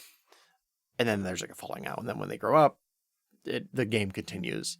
It's very French. And kind of hot. Okay. And also makes me sad. It's out of print, though, so good luck finding it. Oh, fun. Yeah. Fantastic. Are you ready for some Bane? I'm ready to get into Bane. Let's do this. I'd fuck me. I'd fuck me so hard. I don't know why I went a little Sean Connery in there, but you simultaneously went Tom Hardy, Bane, Sean Connery, and Buffalo Bill. Like what just happened? What in my life has led me to this moment? I mean, delaying Thunder Force led you to this moment, but damn you, capitalism! So that's it. Capitalism made this happen. It's capitalism's fault. Tom Hardy's Mr. Bane, Mr. the Bane. Please call me Bane. My father's name was Mr. Bane. I'm going to make this joke, and with any opportunity I'm given. Hate it so much. I really like Tom Hardy, period. More butter. Oh, God, I'm getting stuck in my mask. Or when they like pop out, they're kind of like little like bendy straws. Maybe you could like suck up the butter. It has to. I drink it up. It has to be like melted, clarified butter. Right. Otherwise, you're gonna get like gunky problems in there. I mean, you're gonna get gunky problems regardless. Oh God, do I have to title this episode "Gunky Problems" now? So, I don't feel like I need to justify myself. The movie was not great. I did not enjoy the movie. It made me. It's easily the weakest of this trilogy. There are scenes I like. Yes. As a movie, I do not care for it. Fair. Do I like Tom Hardy as Bane? Yeah. I think he played the version of Bane he was given very well. Yeah. I still wish they had gone with like an actual Hispanic actor to play Bane. Yeah. But for the character as it was written, as he was given it, yeah, I think he did it all right. He did a good job. I give him a 4. I'd agree with that. Comic book accuracy. Mm-mm. Well, 2. I gave him a 3 because he still is.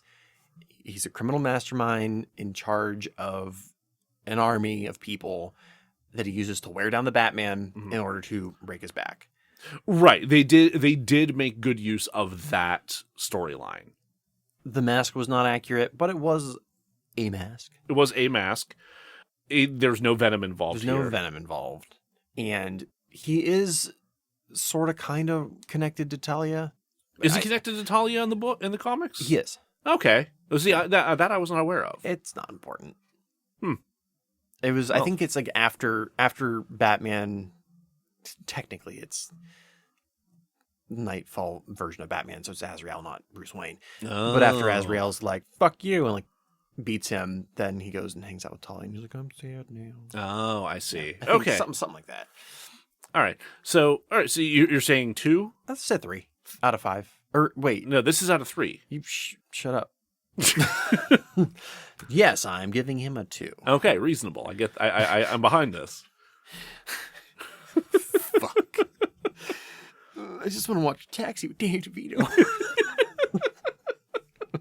You just want to see Andy Kaufman play a weird little foreign guy from an indeterminate country. Yeah. Ability in bed, I gave him a 1. Yeah. Because he would get out of breath. He would get winded real easily. I mean, like, you can't kiss. You can't kiss. You know what? I'm gonna give him the Bob the Goon 2. Okay. Because I think he would work for it, and I think he would know how to use his hands. He would know how to use his hands. Yeah. But he gives really nice neck massage. Oh my god, right? Especially after all that butter. How many episodes in a row have we referenced Bronson? At least 3. I think it's the third time.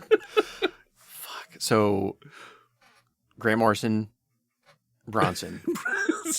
Are weird running references that we have going right now. I did sneak in That Darn Cat, but I think you missed it. You did? No, I did not miss that. You absolutely did. That's at least this. I think that's the second That Darn Cat that we've got. Second or third? I think there was a break. I don't think they were consecutive. Anyway. Actor's inherent fuckability. Physically, not my type, but like there's a vulnerability that appeals to me. I would say 2. I would say probably not ideally my type, but I would. Specifically if he was wearing his leathers from Star Trek Insurrection. Anne Hathaway. And how? She did a job that was a job. I mean, I liked her Catwoman, but it wasn't a standout performance. I had high hopes for her as Catwoman because I like her as an actress. I really enjoy her as an actress. Like as we discussed during our little Les Mis side quest. Just we're like, yeah, I like am teetering on a 3 and a 4 because like she's not bad, but like she doesn't do anything really remarkable. 3.5. So we're giving her 2 3.5s. I'm willing to say 3.5 here. Okay, yeah. So there are only 7. Comic book accuracy. She's actually pretty accurate. I thought so. I mean, she does the thieving stuff. She does the seducing stuff. The like ear goggle things where I don't think. No. They were neat. I didn't like them, but I thought they were kind of neat. Did she use a whip? You know, I can't remember. She might lose a point for that. That's pretty important. Yeah, maybe 2. I think I'll give her 2. 2. All right. Ability in bed, however, I think she'd be pretty good. Yeah, I think there is a sensualness to this Catwoman. Yeah. Not nearly on Michelle Pfeiffer levels, but I would still say probably 3. Yeah, I would agree with that. As I would for Anne Hathaway herself. Yeah. No, yeah, absolutely, yes. It's because of the 3 Catwomen that I wanted to get like a fem's input, but then BeLinda was also like, yeah. I was like, well, that did not help. Again, you asked the town pervert. I did ask the town pervert. Now going in the complete opposite direction of anything I would ever want to touch with my wiener. Jared Leto. Oh Christ! Yeah, we're into Suicide Squad here. Sure are. Which the only reason we can really include this is because fucking Batfleck appears in the original Suicide Squad movie for like a second, and it felt weird to not include some of his villains at some point. Yeah, but like I was not going to include Darkseid or Doomsday or. We've already established Darkseid doesn't fuck. We're not. Please see the episode "Heroes Don't Do That" if you want to know our opinions on Darkseid. And does he? He did no, he doesn't. He has a rock penis. So does Ben Grimm though, and come on. I wouldn't, but someone's into that. His wife is blind. There you go. Anyway, oh God, Jared Leto's Joker. Let's talk about his performance for. Yeah, no, we're gonna go in order here. So, up until the fucking reach around bit in the in the Snyder cut, I've always said his Joker is fine. I defended that son of a bitch whenever they first released the image of him. I'm like, for the universe they've created, this image works. Do I like it? Is it my Joker? No. But we've already had Heath Ledger. We've already had Jack Nicholson. Yeah, Let's try something new. I tried to keep an open mind because I had a virulent reaction whenever they cast Heath Ledger, and I was objectively wrong. So I wanted to keep an open mind about it. And I've enjoyed Jared Leto in other films before. Yeah. But then I appreciated his dedicate. That's a lie. I thought I appreciated his dedication. Oh, an important caveat. It's amazing how many people have spoken out against method acting in the last couple of years. I mean, I love Robert Pattinson's take on it. Robert Pattinson. Fuck. I was going to save a list so we could talk about it, but I forgot. So. It's nice to see that the method is being taken down a peg or two, because fuck it. Just act. 1, you're doing it wrong. 2, try acting. Try acting. Don't use it as an excuse to be a dickhead. Yeah. That's what Pattinson basically said. Pattinson pointed out that you only ever hear about people using it to play an asshole. Yeah. Which, anyone that I can think of that has done that is playing it just a reprehensible piece of shit in most cases. The actor who's going to be in the next Guardians of the Galaxy as, I think, Adam Shiny Boy. Adam Warlock? I think so. I mean, I knew they were going to have him because they teased that at the end of Guardians 2. But the actor who's in my head that you can't see. Oh, him. Great. He basically said the same thing. He's like, it's like, I appreciate actors trying to give their all, but there's no reason to make a set unsafe. Great. Jared Leto. I gave him a 2 for reasons I'm not entirely sure. Yeah. For performance? Mm-hmm. No, that tracks. Out of 5. Yeah. Okay. Yeah, that's fine. I guess he wasn't like... He did perform a character that was appropriate for the world that he was in. Great. Are you also giving him a 2? I'd second that too. Okay. Yeah, he's fine, I guess. Given the context of that world and whatnot, and like the fact that they tried to do something wildly different. They didn't try to just step on Heath Ledger's coattails. Yeah. Comic book accuracy, however. Oh, like negative 4,000. Just no. Oh, Will Poulter is playing Adam Warlock. Oh! I'm not familiar with him as an actor. I'm familiar with him as like a kid. So like, so that's... It's still surprising. I know he's popping up more and more as like a grown man actor, and people love him, and I'm excited to see what he does with that role. But yeah. Where were we? God, I really don't want to think about Jared Leto's performance in bed either. As this Joker might be the worst in bed. We do have one other Joker to cover. Technically. I mean, technically correct is the best kind of correct. Thank you, Futurama. But this Joker, I think, is probably, as far as we know from what we've seen, probably pretty terrible. I would say certainly. Here's what I'm trying to imagine why Harley Quinn would stay with Joker. And I was like, the only way I can see her enjoying any kind of sexual interaction with this Joker is if it was all one-sided BDSM type stuff, where she is the reciprocant of... He's a Christian Grey. I threw up my mouth a little bit. That's where you're going with this, though. I know. But... It's... Yes. Yeah. But he doesn't use safe words, and he's a Christian Grey. I think Christian Grey had. There were safe words. That we talked about that. There were safe words in that. It's like ham sandwich. No, it was red and yellow. But this Joker's safe word might be ham sandwich. It's just. But he's got a big Mama Cass thing going on that they don't talk about in the film. But he changes the sandwich per session. Oh. So if you forget. He just laughs. He would do that. He would absolutely do that. No, it was pastrami today. Fuck me. You forgot about corned beef. So we're going with ones here. Yes, of course it's ones. Their Jokers don't fuck good. Come on. This might be controversial, but I gave Jared Leto's inherent fuckability, even though he has gorgeous eyes, a 1 because he has a cult.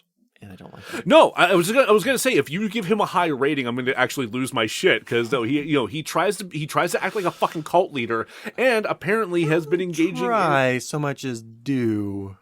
He has an island where his like super fans go and dress in white and worship him. You're right. No, he do. That is how the Jared Leto do. We know how the story ends, Jared. Yeah, no, we've seen it 1,000 times.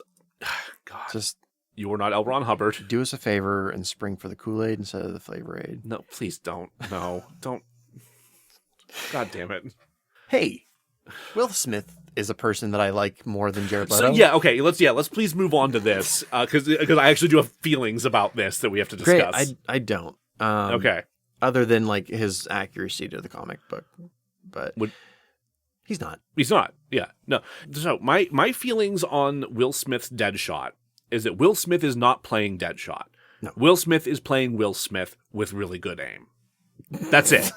He's not playing a character in this fucking movie. It's just him. It's all of his same affectations from his everyday life. He's not a smarmy douchebag hitman for hire. No. He is absolutely 100% just him. You can watch any of his other movies. You can watch any interview with him, and it's just him. Yeah. Except he shoots guns good.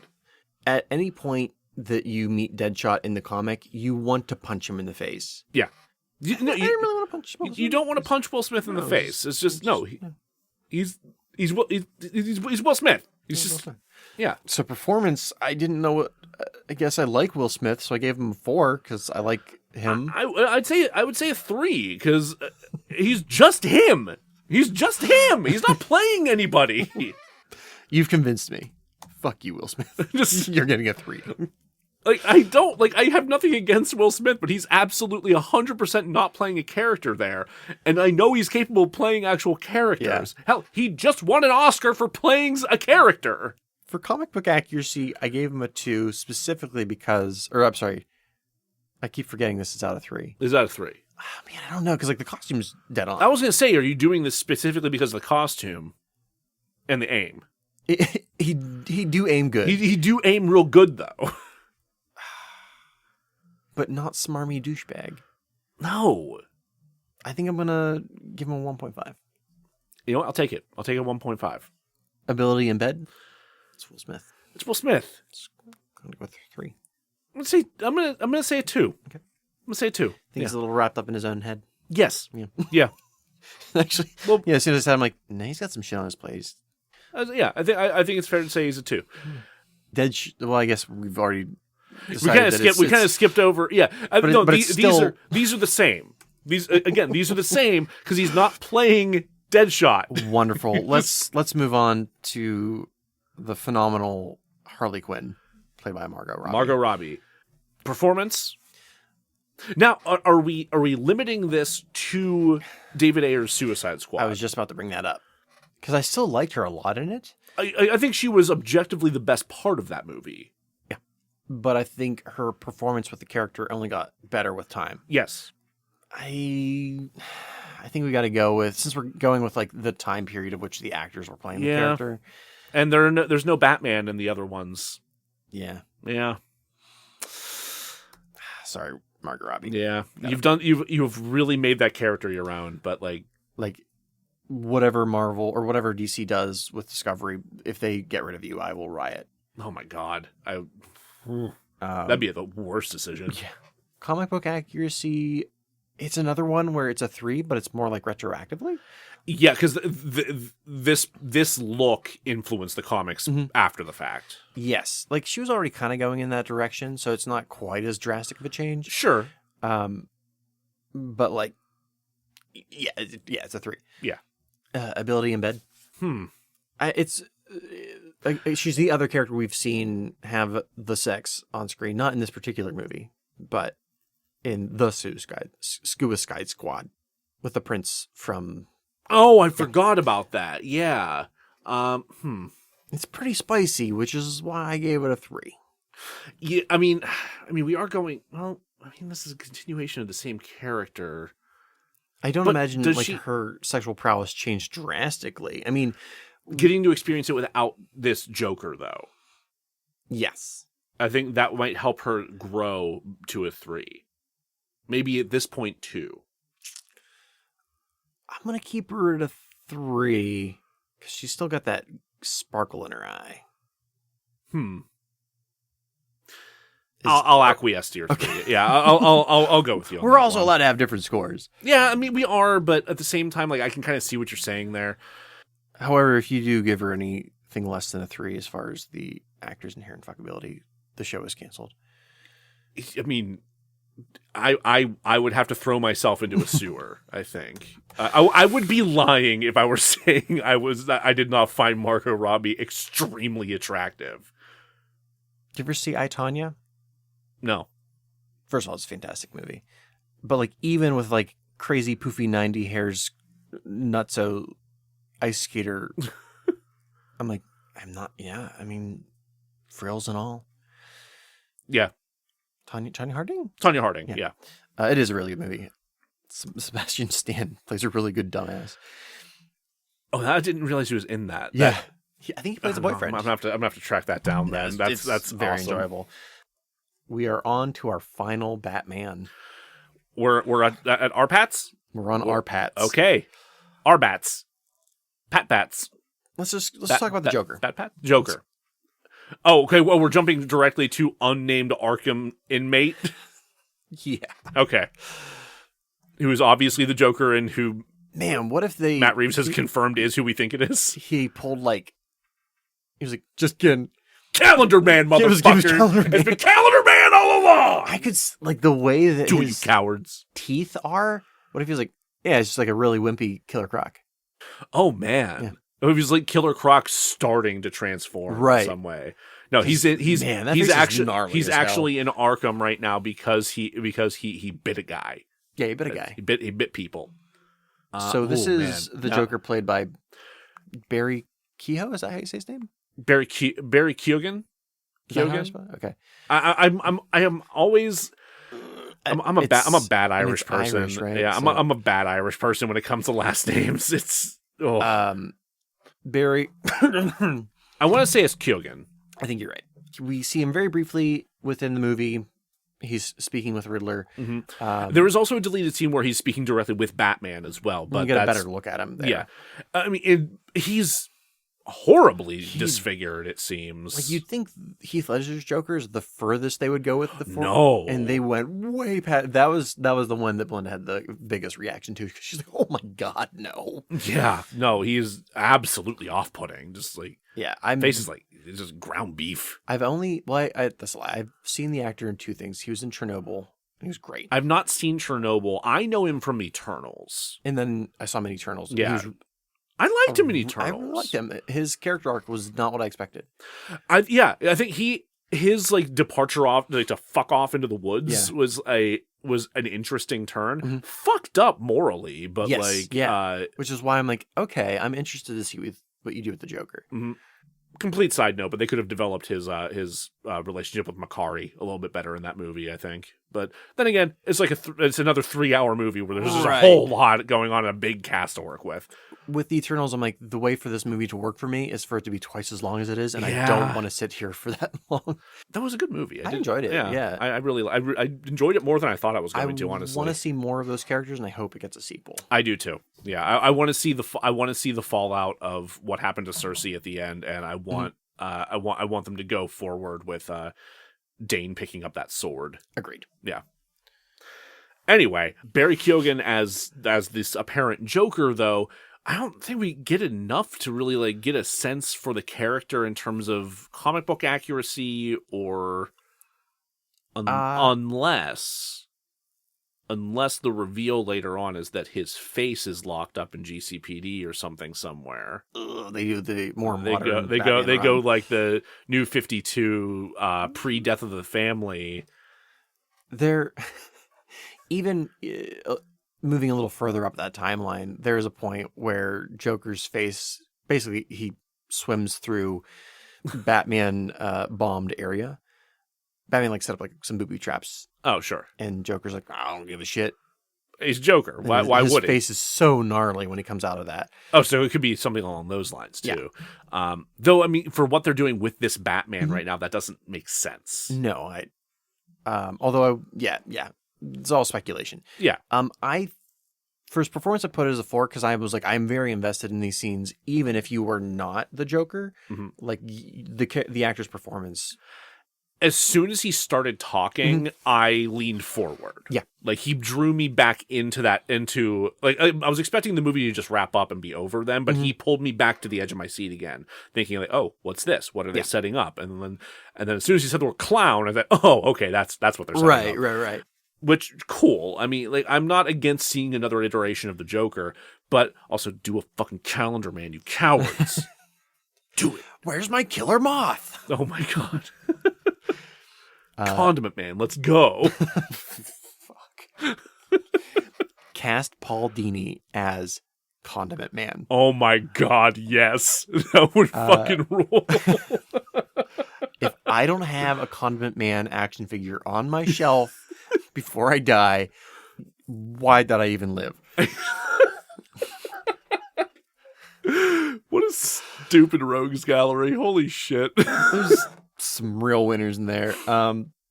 So I gave him a 4 for his performance because it was very short, but I was really into it. Sure. Yeah, I'm willing to go with that. Like, it feels a little weird giving a 4 out of 5 to such a short thing, but I don't know. I also gave a 4 to Joe Chill.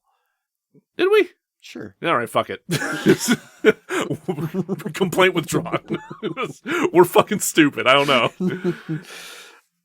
As far as comic book accuracy, that was a little harder to answer. Yeah, that's the thing. Is like we don't have enough to go on there. I think that's not applicable at this point. Based upon the actor's build, he's pretty tall and thin, right? So he's a little bit more of the Arkham Asylum Joker.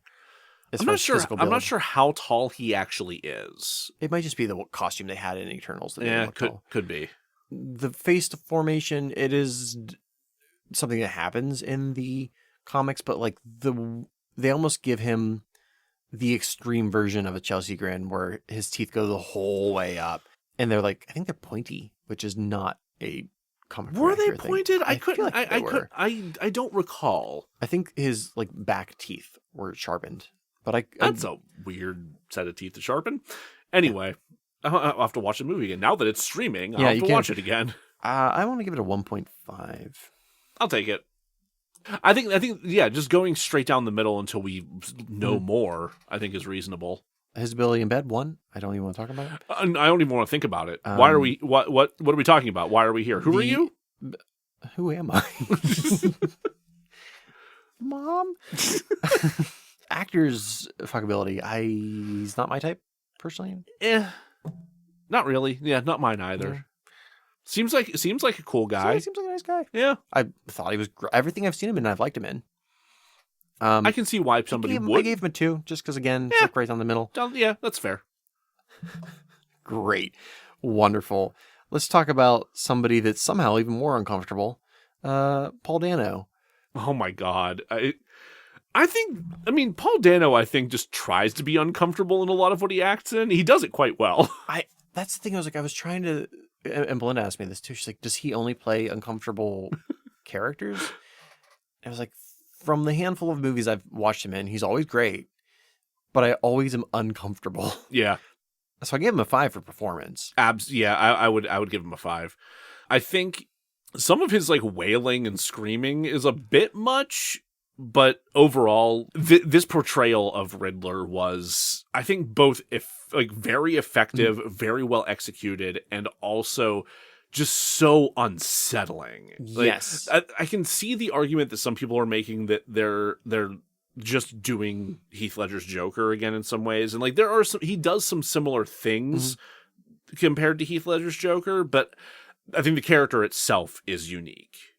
I agree, and. Not that it even needed to be said, but the character being inspired by specifically David Fincher's Zodiac. Yeah. I'm like, yeah. No shit. No shit. You practically have Ted Cruz's face plastered on your forehead there, bud. We know. So I just remembered that I've discovered that you can buy the Riddler mask for like $5 online. Yeah, you sure deeply can. Deeply uncomfortable. It's a little too cheap. Yeah. As far as comic book accuracy, no, you're really like you're dead one. Like Jim Carrey's Riddler was arguably 0. Yeah, it is a Riddler almost entirely divorced from the comics. He does. It's only once you take the mask off of him that I'm willing that it's like you start to kind of get pulled back into that world with him. I mean, even the Riddler's not charming. No. In the comics, but he is like the Riddler. I think is the most sleazy. punchable Batman villain in the world, as evident of the main rogues gallery. Yes. If my recent playthrough of Batman Arkham Knight is any indication, he is easily the most punchable villain. So smarmy. Oh God, insecure little motherfucker. Just I guess his portrayal in the Arkham games is fairly accurate. Oh yeah, he's not quite as homicidal in the comics. He's pretty vicious. Yeah. He's pretty vicious in the Arkham games. I mean, right down to like having like henchmen like killed and posed it to like reenact some shit. I mean, that's the whole like Arkham universe. Though is a little bit more. It's definitely darker and grittier. Yeah, absolutely. It's just the Batman the Animated Series team just kind of going wild a little bit. Dini doing some fucked up shit. So for Comic Actually 1, for Ability in Bed 1. Oh, no, he's 0. He doesn't fuck. He's an incel. He doesn't fuck. You know what? I kind of made a roll to make it a 0, but like, honestly, yeah, you're right. Absolutely, absolutely doesn't fuck. No. Probably repulsed by the idea.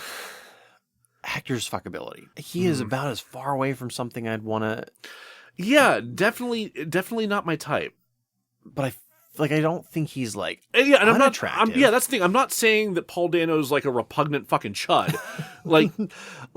If Jared Leto, who I think is aesthetically more pleasing than Paul Dano, were to be like, "Hey, I will bone you," and Paul Dano's like, "We can cuddle." I'm like, "Oh yeah." I'd cuddle Paul Dano. I would cuddle. Yeah, no, fuck Jared Leto shit. I would just platonically cuddle Paul Dano. I imagine that he would be in the top 5 most interesting people to talk with on this list. Like, I feel like I could have a really great conversation with Paul Dano. think he would be very interesting to talk to. Yeah, I think he would be. Yeah, hey, if you're listening, he's not listening. Just Paul, why are you listening to our podcast? He's right behind me, isn't he? Well, children, let me tell you the story about the time I was garroted by Paul Dano. So, what are we giving Paul Dano as far as bone ability? 2. Yeah, I gave him a 2 as well. I feel bad. Yeah, like he's not my type, but like I can see why people would be attracted to him, and I'm not going to fault anyone for that by any stretch of the imagination, you know? Carmine Falcone. Now, John Turturro. My God. He's always been a phenomenal actor. I didn't know he could scare me. He scared the shit out of me in this movie. Holy hell. He commits the least amount of physical violence out of pretty much any of the characters. And he is still like he is the most imposing character by far.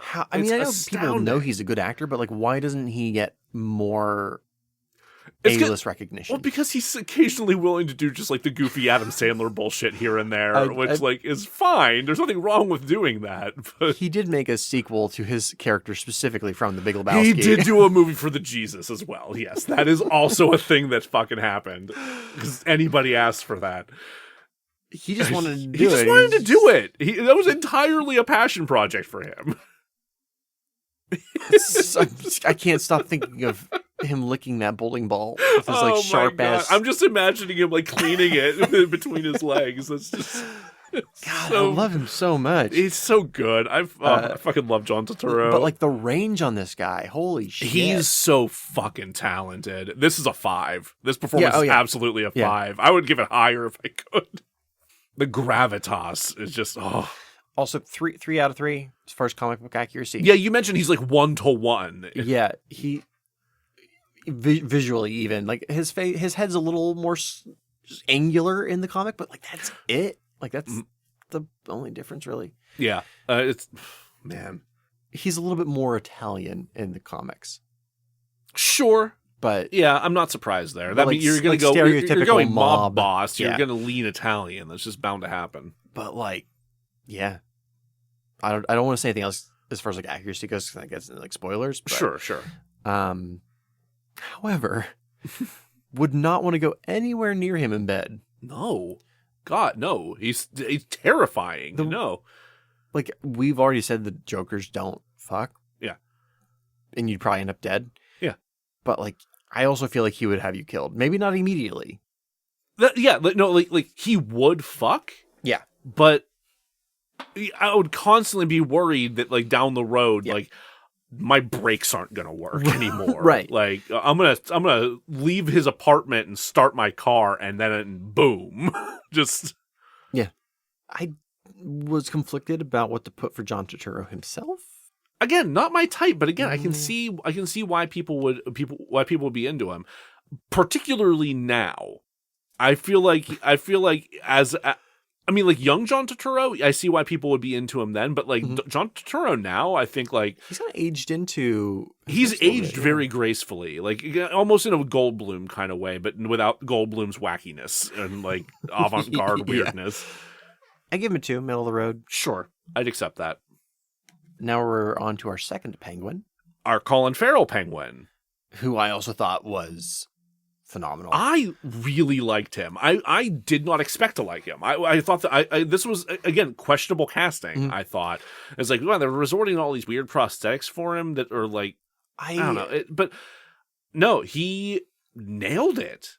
I really genuinely loved this performance. Between his performance in Bruges and I think 7 Psychopaths was him. I think so. Yeah, they're both Martin McDonagh films. And then, and I didn't really care for this season of True Detective, but in season 2 of True Detective, oh god, he was interesting. He was good. Yeah, I did not finish that season. Yeah. So I have no doubt that he was going to be good. I didn't know how he was going to be portrayed because he was like, I was only there for a couple of days. Yeah. I think I was convinced that like he was going to be okay. Like I didn't expect him to be bad by any stretch of the imagination. But he brought it. He fucking brought it. Like he didn't need to go that hard. He really didn't. This is like Phil Collins on the Tarzan soundtrack. Like my god, dude. Like especially in the car chase, he really goes for it. Holy shit. Yeah. No, it's just which, like, that whole scene, that was probably the best car chase I've seen in a movie in years. Probably since Baby Driver. I still haven't seen Baby Driver. Which, it's wild to me that fucking Edgar Wright would make such a great car chase movie. It's kind of bonkers in a way, but I'm like, but it's also Edgar Wright. Guy? Yeah. The fucking World's End guy? Yeah. He can do car chases too? Whoa. Seems unfair. I'm convinced Edgar Wright can do fucking anything. I still need to see Last Night in Soho, but like he's just such a meticulous filmmaker that like I'm sure he could do anything. We're getting off topic, right? But we've ended up ended up going down a right hole, and so his Penguin I gave 5. Like I was like, it's a 5. That was amazing. Yeah, the moment whenever. The moment when Batman and Gordon are interrogating him and they like show him the picture and he's like, oh, why are you showing me that? So I'm just like, that's gold. I fucking love that. You were going to talk about him criticizing their Spanish. That was also amazing. It's like the worst fucking Spanish I've ever heard. You have like 2 of the best detectives in DC Comics being like, It's so fun. The fact that he gets to just rip into them for being stupid as hell for missing that. Oh god, it's so funny. And then they left him there shackled, so he gets to do his like little waddling around, little waddle, just like a penguin. Comic book accuracy, I gave him a 2. Fair. He's a little too Italian mob. Sure. Goon. I think there's a number of different influences going into this Penguin. So you kind of have like the kind of haggard looking like Arkham game version of Penguin, but taller.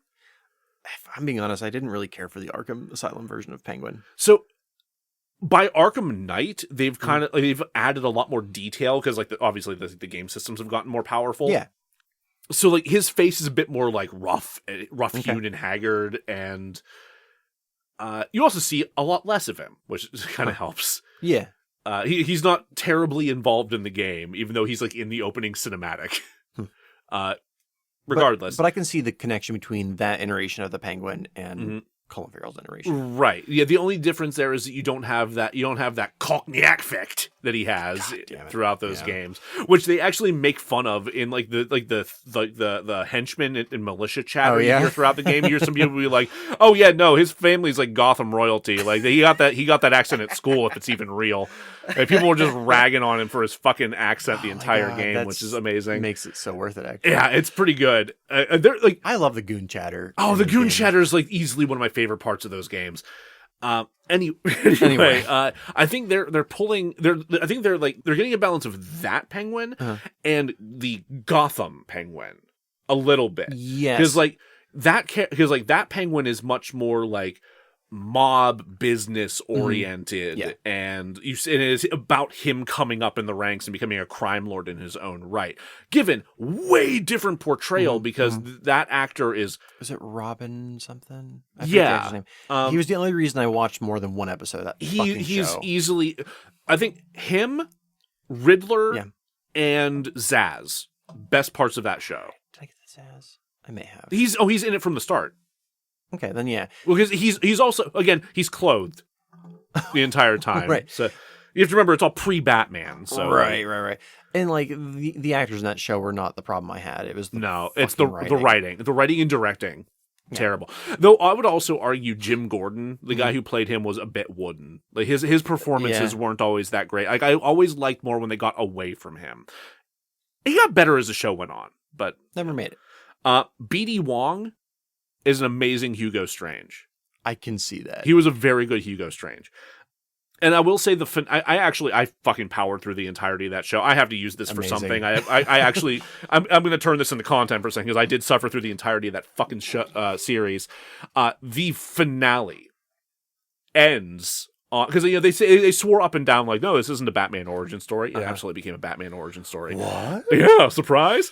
So the final episode ends like the last 10 little kid. The last 10 minutes of it, you finally get him in the bat suit. Like they do a time jump forward, and like Penguin and Riddler are the crime lords that they are, and the criminals that they are, and so on and so forth. And then they get fucking busted by Batman. And if just that 10 minutes is like the best fucking pilot for a Batman TV show that I've ever fucking seen. I want to see that 10 minutes. Look up that 10 minutes. Yeah, it's worth just looking up that 10 minutes. And they use the same actors for Penguin and same actors for everything, including Bruce. Yeah. Wait, really? Yeah. But he was a little boy. No, the show went on for like 6 seasons. He aged. He fucking Daniel Radcliffe. Yeah. Weird. Yeah, right? I feel old. Anyway, I feel like there's some of that influence coming into Colin Farrell's. I can see that. Yeah, but executed for much better effect in the world that Matt Reeves is putting together here. But would you fuck him? No. No. I really wouldn't. No, he's arrogant and repugnant. He's no. fucking disgusting. I'm still scared for my life, not as much as Carmine, but no, not nearly at the level of Carmine. But like, there is a threateningness there inherent in him, and I mean that would certainly keep me from taking my pants off around him. How about Colin Farrell, the man? Man, maybe maybe it's one of those things where it's like, man, I didn't think I would, but I think you have to remember like that Irish lilt. I mean, yeah, that's pretty good. That's pretty good. I think honestly, the only thing that's holding me back is he's kind of aged out of my personal preference. I'm not sure if that's gonna like. Usually, an age gap is a bit much for me, like that. But I might make an exception. In Bruges era, I might make an exception and say yeah. But yeah, right, just go and put that on there. All right. Oh my God, we're finally down to the last. We're at the last one. We're at the end here. We're at the end. We have one final character who's like Alfred. Alfred. Catwoman. Do we consider her a villain in this? Did I want around 30? Yes. She does. Oh, you did one around 30. Yeah. She does steal things. She does break and entering. Oh, that's true. She does do some B&E. Yeah. She is initially confronted as an obstacle to the investigation. Yeah. Would I go out of my way to arrest her. Not now. Although she did chuck a guy off a roof. That's generally frowned upon. Yeah, it's not. Was he a slimy, corrupt police officer? Yeah. But if you... if everyone you had an issue with, you threw off a building, we'd all have to have really good umbrellas. Umbrellas wouldn't even, like, do it. You'd have to have, like... You'd constantly have... Pope-mobiles? Pope-mobiles could do it. Like, series of Pope-mobiles. Like Segway Pope-mobiles. So her performance. Her performance was excellent. Yeah. Honestly, I think she might be my favorite on-screen Catwoman.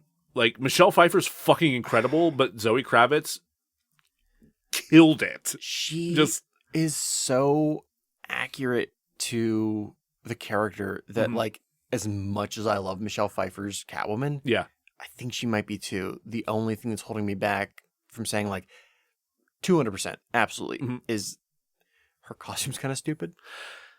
I don't think her costume's stupid. I think that the little mask thing she does is stupid. The mask thing, I don't like it when it's the whole way over her head. See, I was fine with it when it was the whole way over her head. I didn't like her mouth being weirdly uncovered. I was like, who does that? That's weird. Yeah. And this is something I only noticed because action figures, but they gave her kind of like a weird thong looking thing. Like she's almost wearing her underpants on the outside. Hot? I guess to each their own.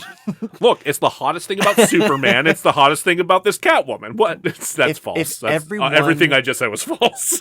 Either everyone wears their underpants on the outside or no one does. But Quail Man. Yeah? He wears his underpants on the outside. No one else does. I didn't say I had a problem with it. But you just... okay. God damn it. Oh, boy. Yeah, 5 out of 5. Absolute 5. Crushed it. Comic book accuracy, aside from not wearing a cat mask. Yeah. I can live without that. Yeah. That's fine. She even has her version of a whip. Yep. And, like, cats. She has cats. She had cats. She had a bunch of cats. It was great. I don't remember Anne Hathaway having cats. I don't recall. I don't think she did either. And did Michelle Pfeiffer have cats, or was she just, like, covered in cats? Yes and yes. Okay. I couldn't remember if she actually had a cat. She had a kind of an open door policy with cats. That's what it was. Okay. Yeah, so she just kind of let strays wander in. She had like her cat. Yeah. But then, like, whichever cats come in. Whatever. Yeah, sure. Yeah, the fact that this Catwoman, like, from the get-go just had a bunch of cats is wonderful. Yeah. And the fact that we got, like, the in-bowl, like, camera view of some of them, it was so good. Made me so happy. Also, it's pointed out to me that she's probably bisexual, which I don't know how I missed that. So yeah, you mentioned to me that after you watched it, it was like, yeah, I read that her character's supposed to be bi. I didn't see it. And I watched it. I was like, how did you not see it? I don't know. She goes into the apartment shouting, "Babe!" I'm an idiot. Like, it was pretty damn apparent. Which actually was one complaint about the character. She couldn't have had, like, 1 or 2 nails on one hand trimmed just, like, for courtesy. Yeah. That's... All of her nails were razor sharp. In my defense, none of that. That should have been... Yeah. Obviously. Yeah. I was distracted by her. Fair.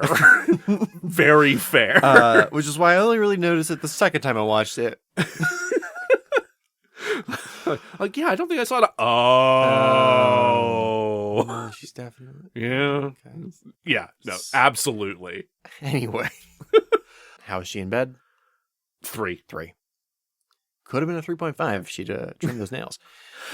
Seriously, just like I don't imagine that her girlfriend would appreciate that.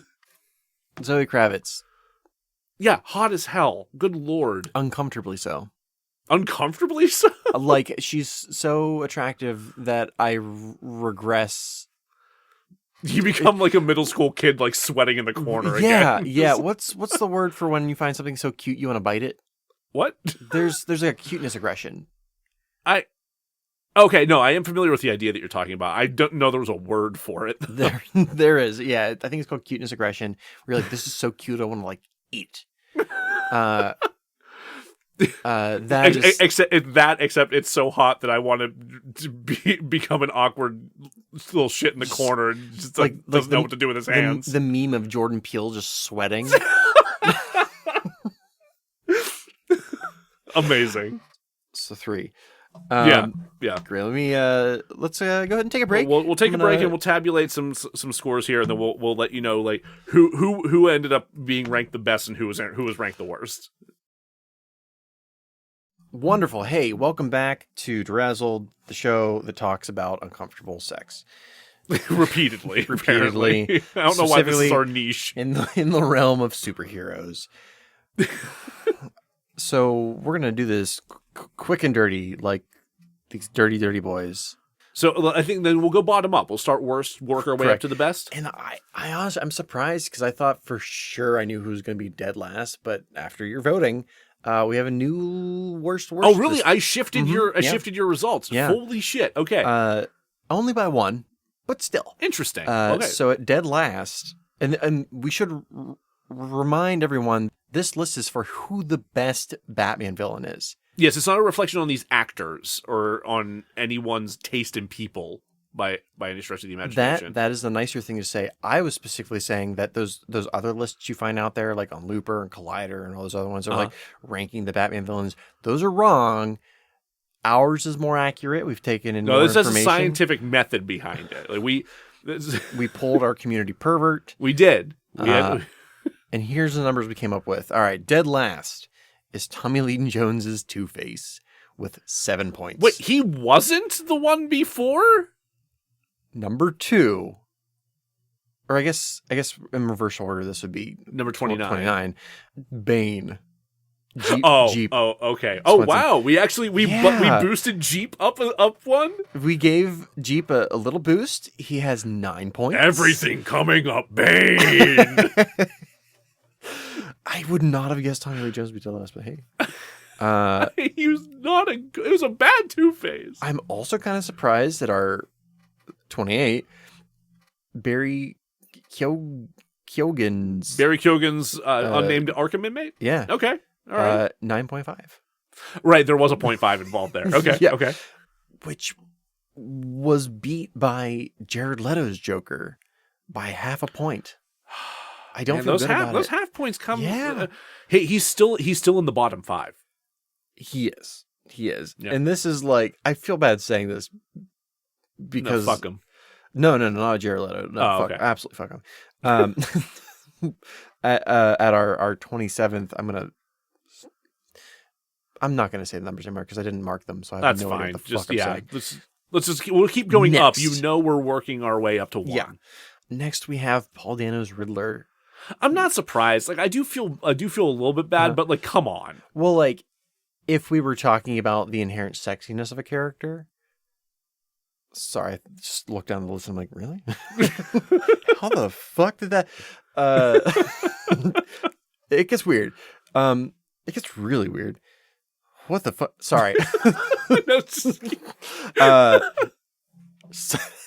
So, Paul Dano's Riddler? Yes. Followed by Danny DeVito's Penguin, which, yeah. Okay, yeah. I mean, I would expect him to be low. We did weight them as far as like performance. Yeah, that's what brought him up above some of these other right. Some of these other sexually, characters. Yeah. Followed by Mr. Freeze with I think 13 points. Yes, 13 points. I'm always surprised that the performance number didn't get DeVito a little higher. DeVito and Mr. Freeze are tied. Oh, okay. No, okay. Then we have Mr. Zazz. Okay. I don't know how, but he has 14 points. Weird. Mm-hmm. It's entirely because he's clothed and only seen for like a minute. Right. It's so weird to see him so low, but Deadshot Will Smith's Again, Deadshot. because it's just Will Smith. It's just Will Smith. Yeah. 14.5. Had he actually like put on a performance as Deadshot? Maybe. Yeah. Maybe we would have done something here, but hey. Which means he's a worse character than the entire United Underground of perverts. 1968 perverts. Holy shit. By a whole half a point. Man, that's wild. It's actually... I almost feel bad for Will Smith there, God, actually. This is so weird. It's a 4-way tie for 15 points. Really? So it's the perverts. It's the perverts. Uh-huh. Max Schreck. Wow. Joe Chill. Oh, God. And Carmine Falcone, John Turturro's Carmine Falcone. Holy shit. That's a weird mix. Yeah, it's a... Yeah. What did we do? I don't know. I think because Carmine Falcone was so uncomfortable, like, sexy-wise. Uh-huh. Okay, yeah, I can see that would definitely drag him down further. And also probably my insistence that having an orgy with Burgess Meredith wouldn't be that bad. Which I still contest. I disagree wholeheartedly. Which means if you hadn't disagreed, it would have been higher.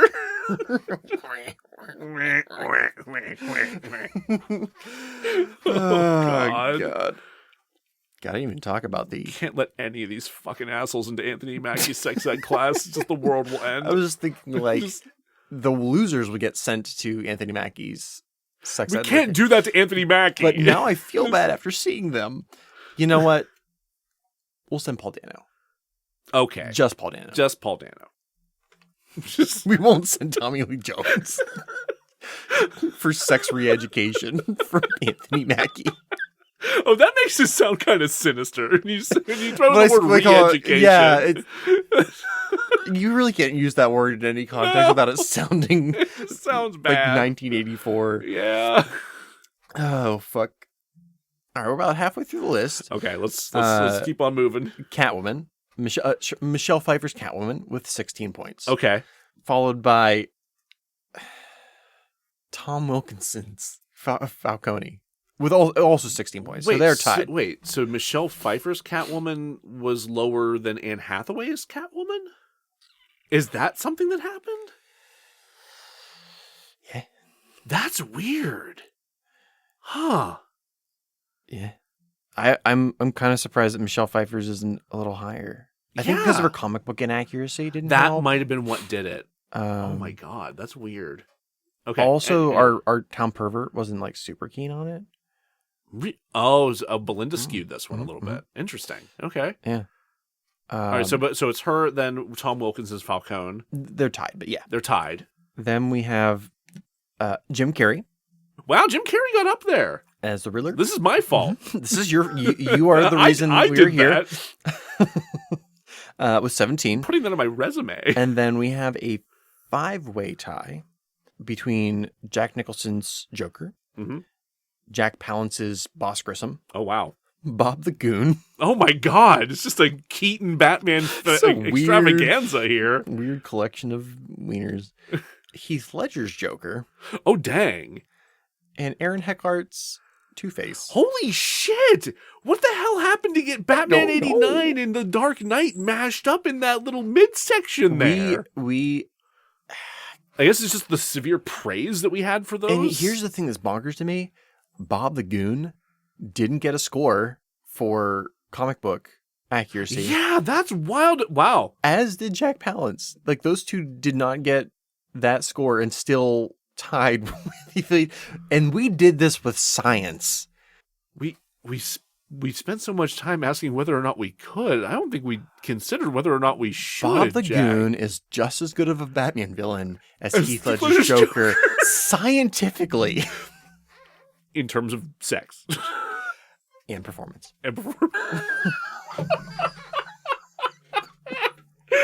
Oh my God. How did we do this? I think specifically with Heath Ledger's Joker, we're so scared to have sex with him that because we know we're just gonna be murdered. We're just gonna get murdered. Yeah. So that's why he's tied with Bob, who's perhaps not. Bob might not be a comic book character, but Bob's objectively not going to make us wake up in a cell with a bomb and a cell phone stitched into us. Yes, I'm not gonna. Oh, that's a polka dot man, isn't it? Wait, what? Isn't that actor the poke? No. No. He is in the movie. He just was not the cell phone dude. no. David Dastmalchian was the cop that was the cop. He was schizophrenic and couldn't answer. He couldn't speak. That's right. Whenever Aaron Eckhart had the gun to his head. That's right. Yeah. Okay. Yeah. Definitely David Dastmalchian though. So weird. Love him. Weird multiverse shenanigans there. That man went on to become Polka Dot Man. Yeah. Next, we have a two-way tie between Liam Neeson's Ra's al Ghul and Tom Hardy's Bane. All right, that tracks. Yeah. Sure, I can see them being on par with each other. Then we have a three-way tie with 20 points for Cillian Murphy's Scarecrow, Nice. Marianne Cotillard's Talia al Ghul. It's mildly surprising, but okay. She's a very attractive woman. Yeah, she has that going for her, which is nice. Scored low in performance and accuracy and high in other, just everything else. in having a coy smile. Colin Farrell's The Penguin is in this tie. That rules. Which is so weird. He did a great performance. Yep. And apparently, and they got him into the top half. And then the next four, our final four, are the straightest answers that two dudes with wieners could have. Okay. Again, we asked our town pervert. We did get non-dude input on this. She just happens to also like boobies. That's very true. We tried. At fourth best Batman villain is Uma Thurman's Poison Ivy with 22 points. Wow. Okay. Awakening things in girls for years. Third best, Anne Hathaway's Catwoman with 26. Wow. She really got up there. Okay. And she actually tied second place with Margot Robbie's Harlequin. Wow. Which means number one. I'm honestly not surprised. Given the questions asked, should any of us be surprised that Batman's best villain in cinematic history is Zoe Kravitz's Catwoman, who scored perfect the entire way across the board? Yeah. No, gaining 31 points. I can't argue with this. Yeah. Science. This is just science right here. Horny, sexy science. We now have to change the name of the podcast to Horny Science. Or spin-off? Maybe a spin-off show? It could be a spin-off show, Horny Science. Or a just fucking... just a... Horny comic science. It's just a little side game that we play every now and then. Well... God damn it. We did it. We did it. We did it. We did this thing for some reason. I think part of this whole exercise tonight is that we were getting the last of the weird, stupid horniness out before we actually fully tackle Thunder Force in our finale into 2 weeks after this episode comes out. It is a no boners episode. I hope there's none. But even when Jason Bateman claps his claws on screen, you put that lipstick away. God. So that's largely what we wanted to say here. Like we're here to have fun with it. We're here. We're not like even with the sexy talk nonsense. Like we're not trying to deny anyone else their opinions on or access to or right to enjoy these or have sexy feelings about any of these characters or anything like that. You are allowed to be aroused by whomever you want. Just don't do anything about it unless it's consensual. Yeah, precisely. Yes. Don't send dick pics to Paul Dano. Don't send dick pics to Paul Dano. He asks you, and you are consenting, and he is consenting, and he is consenting, and maybe you've had a couple dates. Yeah. Maybe don't lead with that. Don't lead with dick pics. No, don't do that. That's the DeRazzled message. Don't lead with dick pics. Oh. God damn it. We did it. So, with that, thank you for for joining us for this ridiculous side excursion that we've had here tonight. Follow us on social media. We are on Twitter at DeRazzledPod, on Facebook at DeRazzled Podcast, and Instagram at DeRazzled_podcast, on TikTok at Dullboy_Jack. Please rate and review the show wherever you do those things. You can do that on Good Pods, even by an episode basis, or for the entire show. You can do it on Apple Podcasts, Spotify, Podchaser, wherever you do that. That just helps people find us, helps people, get exposed to our little bit of ridiculousness here. Please email us at DeRazzledPodcast@gmail.com to let us know who you think the most fuckable Batman villain is, if you thought differently from what we said, and why it's actually Calendar Man. Or to let us know what you want to see in Season 2. As a quick programming note, like I said, Thunder Force in 2 weeks after this episode will be our finale. We are then going to be releasing 2 deleted scenes episodes throughout the rest of May and beginning of June, and then we'll be back for Season 2 after that. Hashtag Paul Giamatti for Calendar Man. Oh my God, Paul Giamatti for Calendar Man. That's perfect. Yeah. That's... Thanks for joining us. Come back next time. We're sure to razzle dazzle, yeah. Oh no! God damn it! Fuck.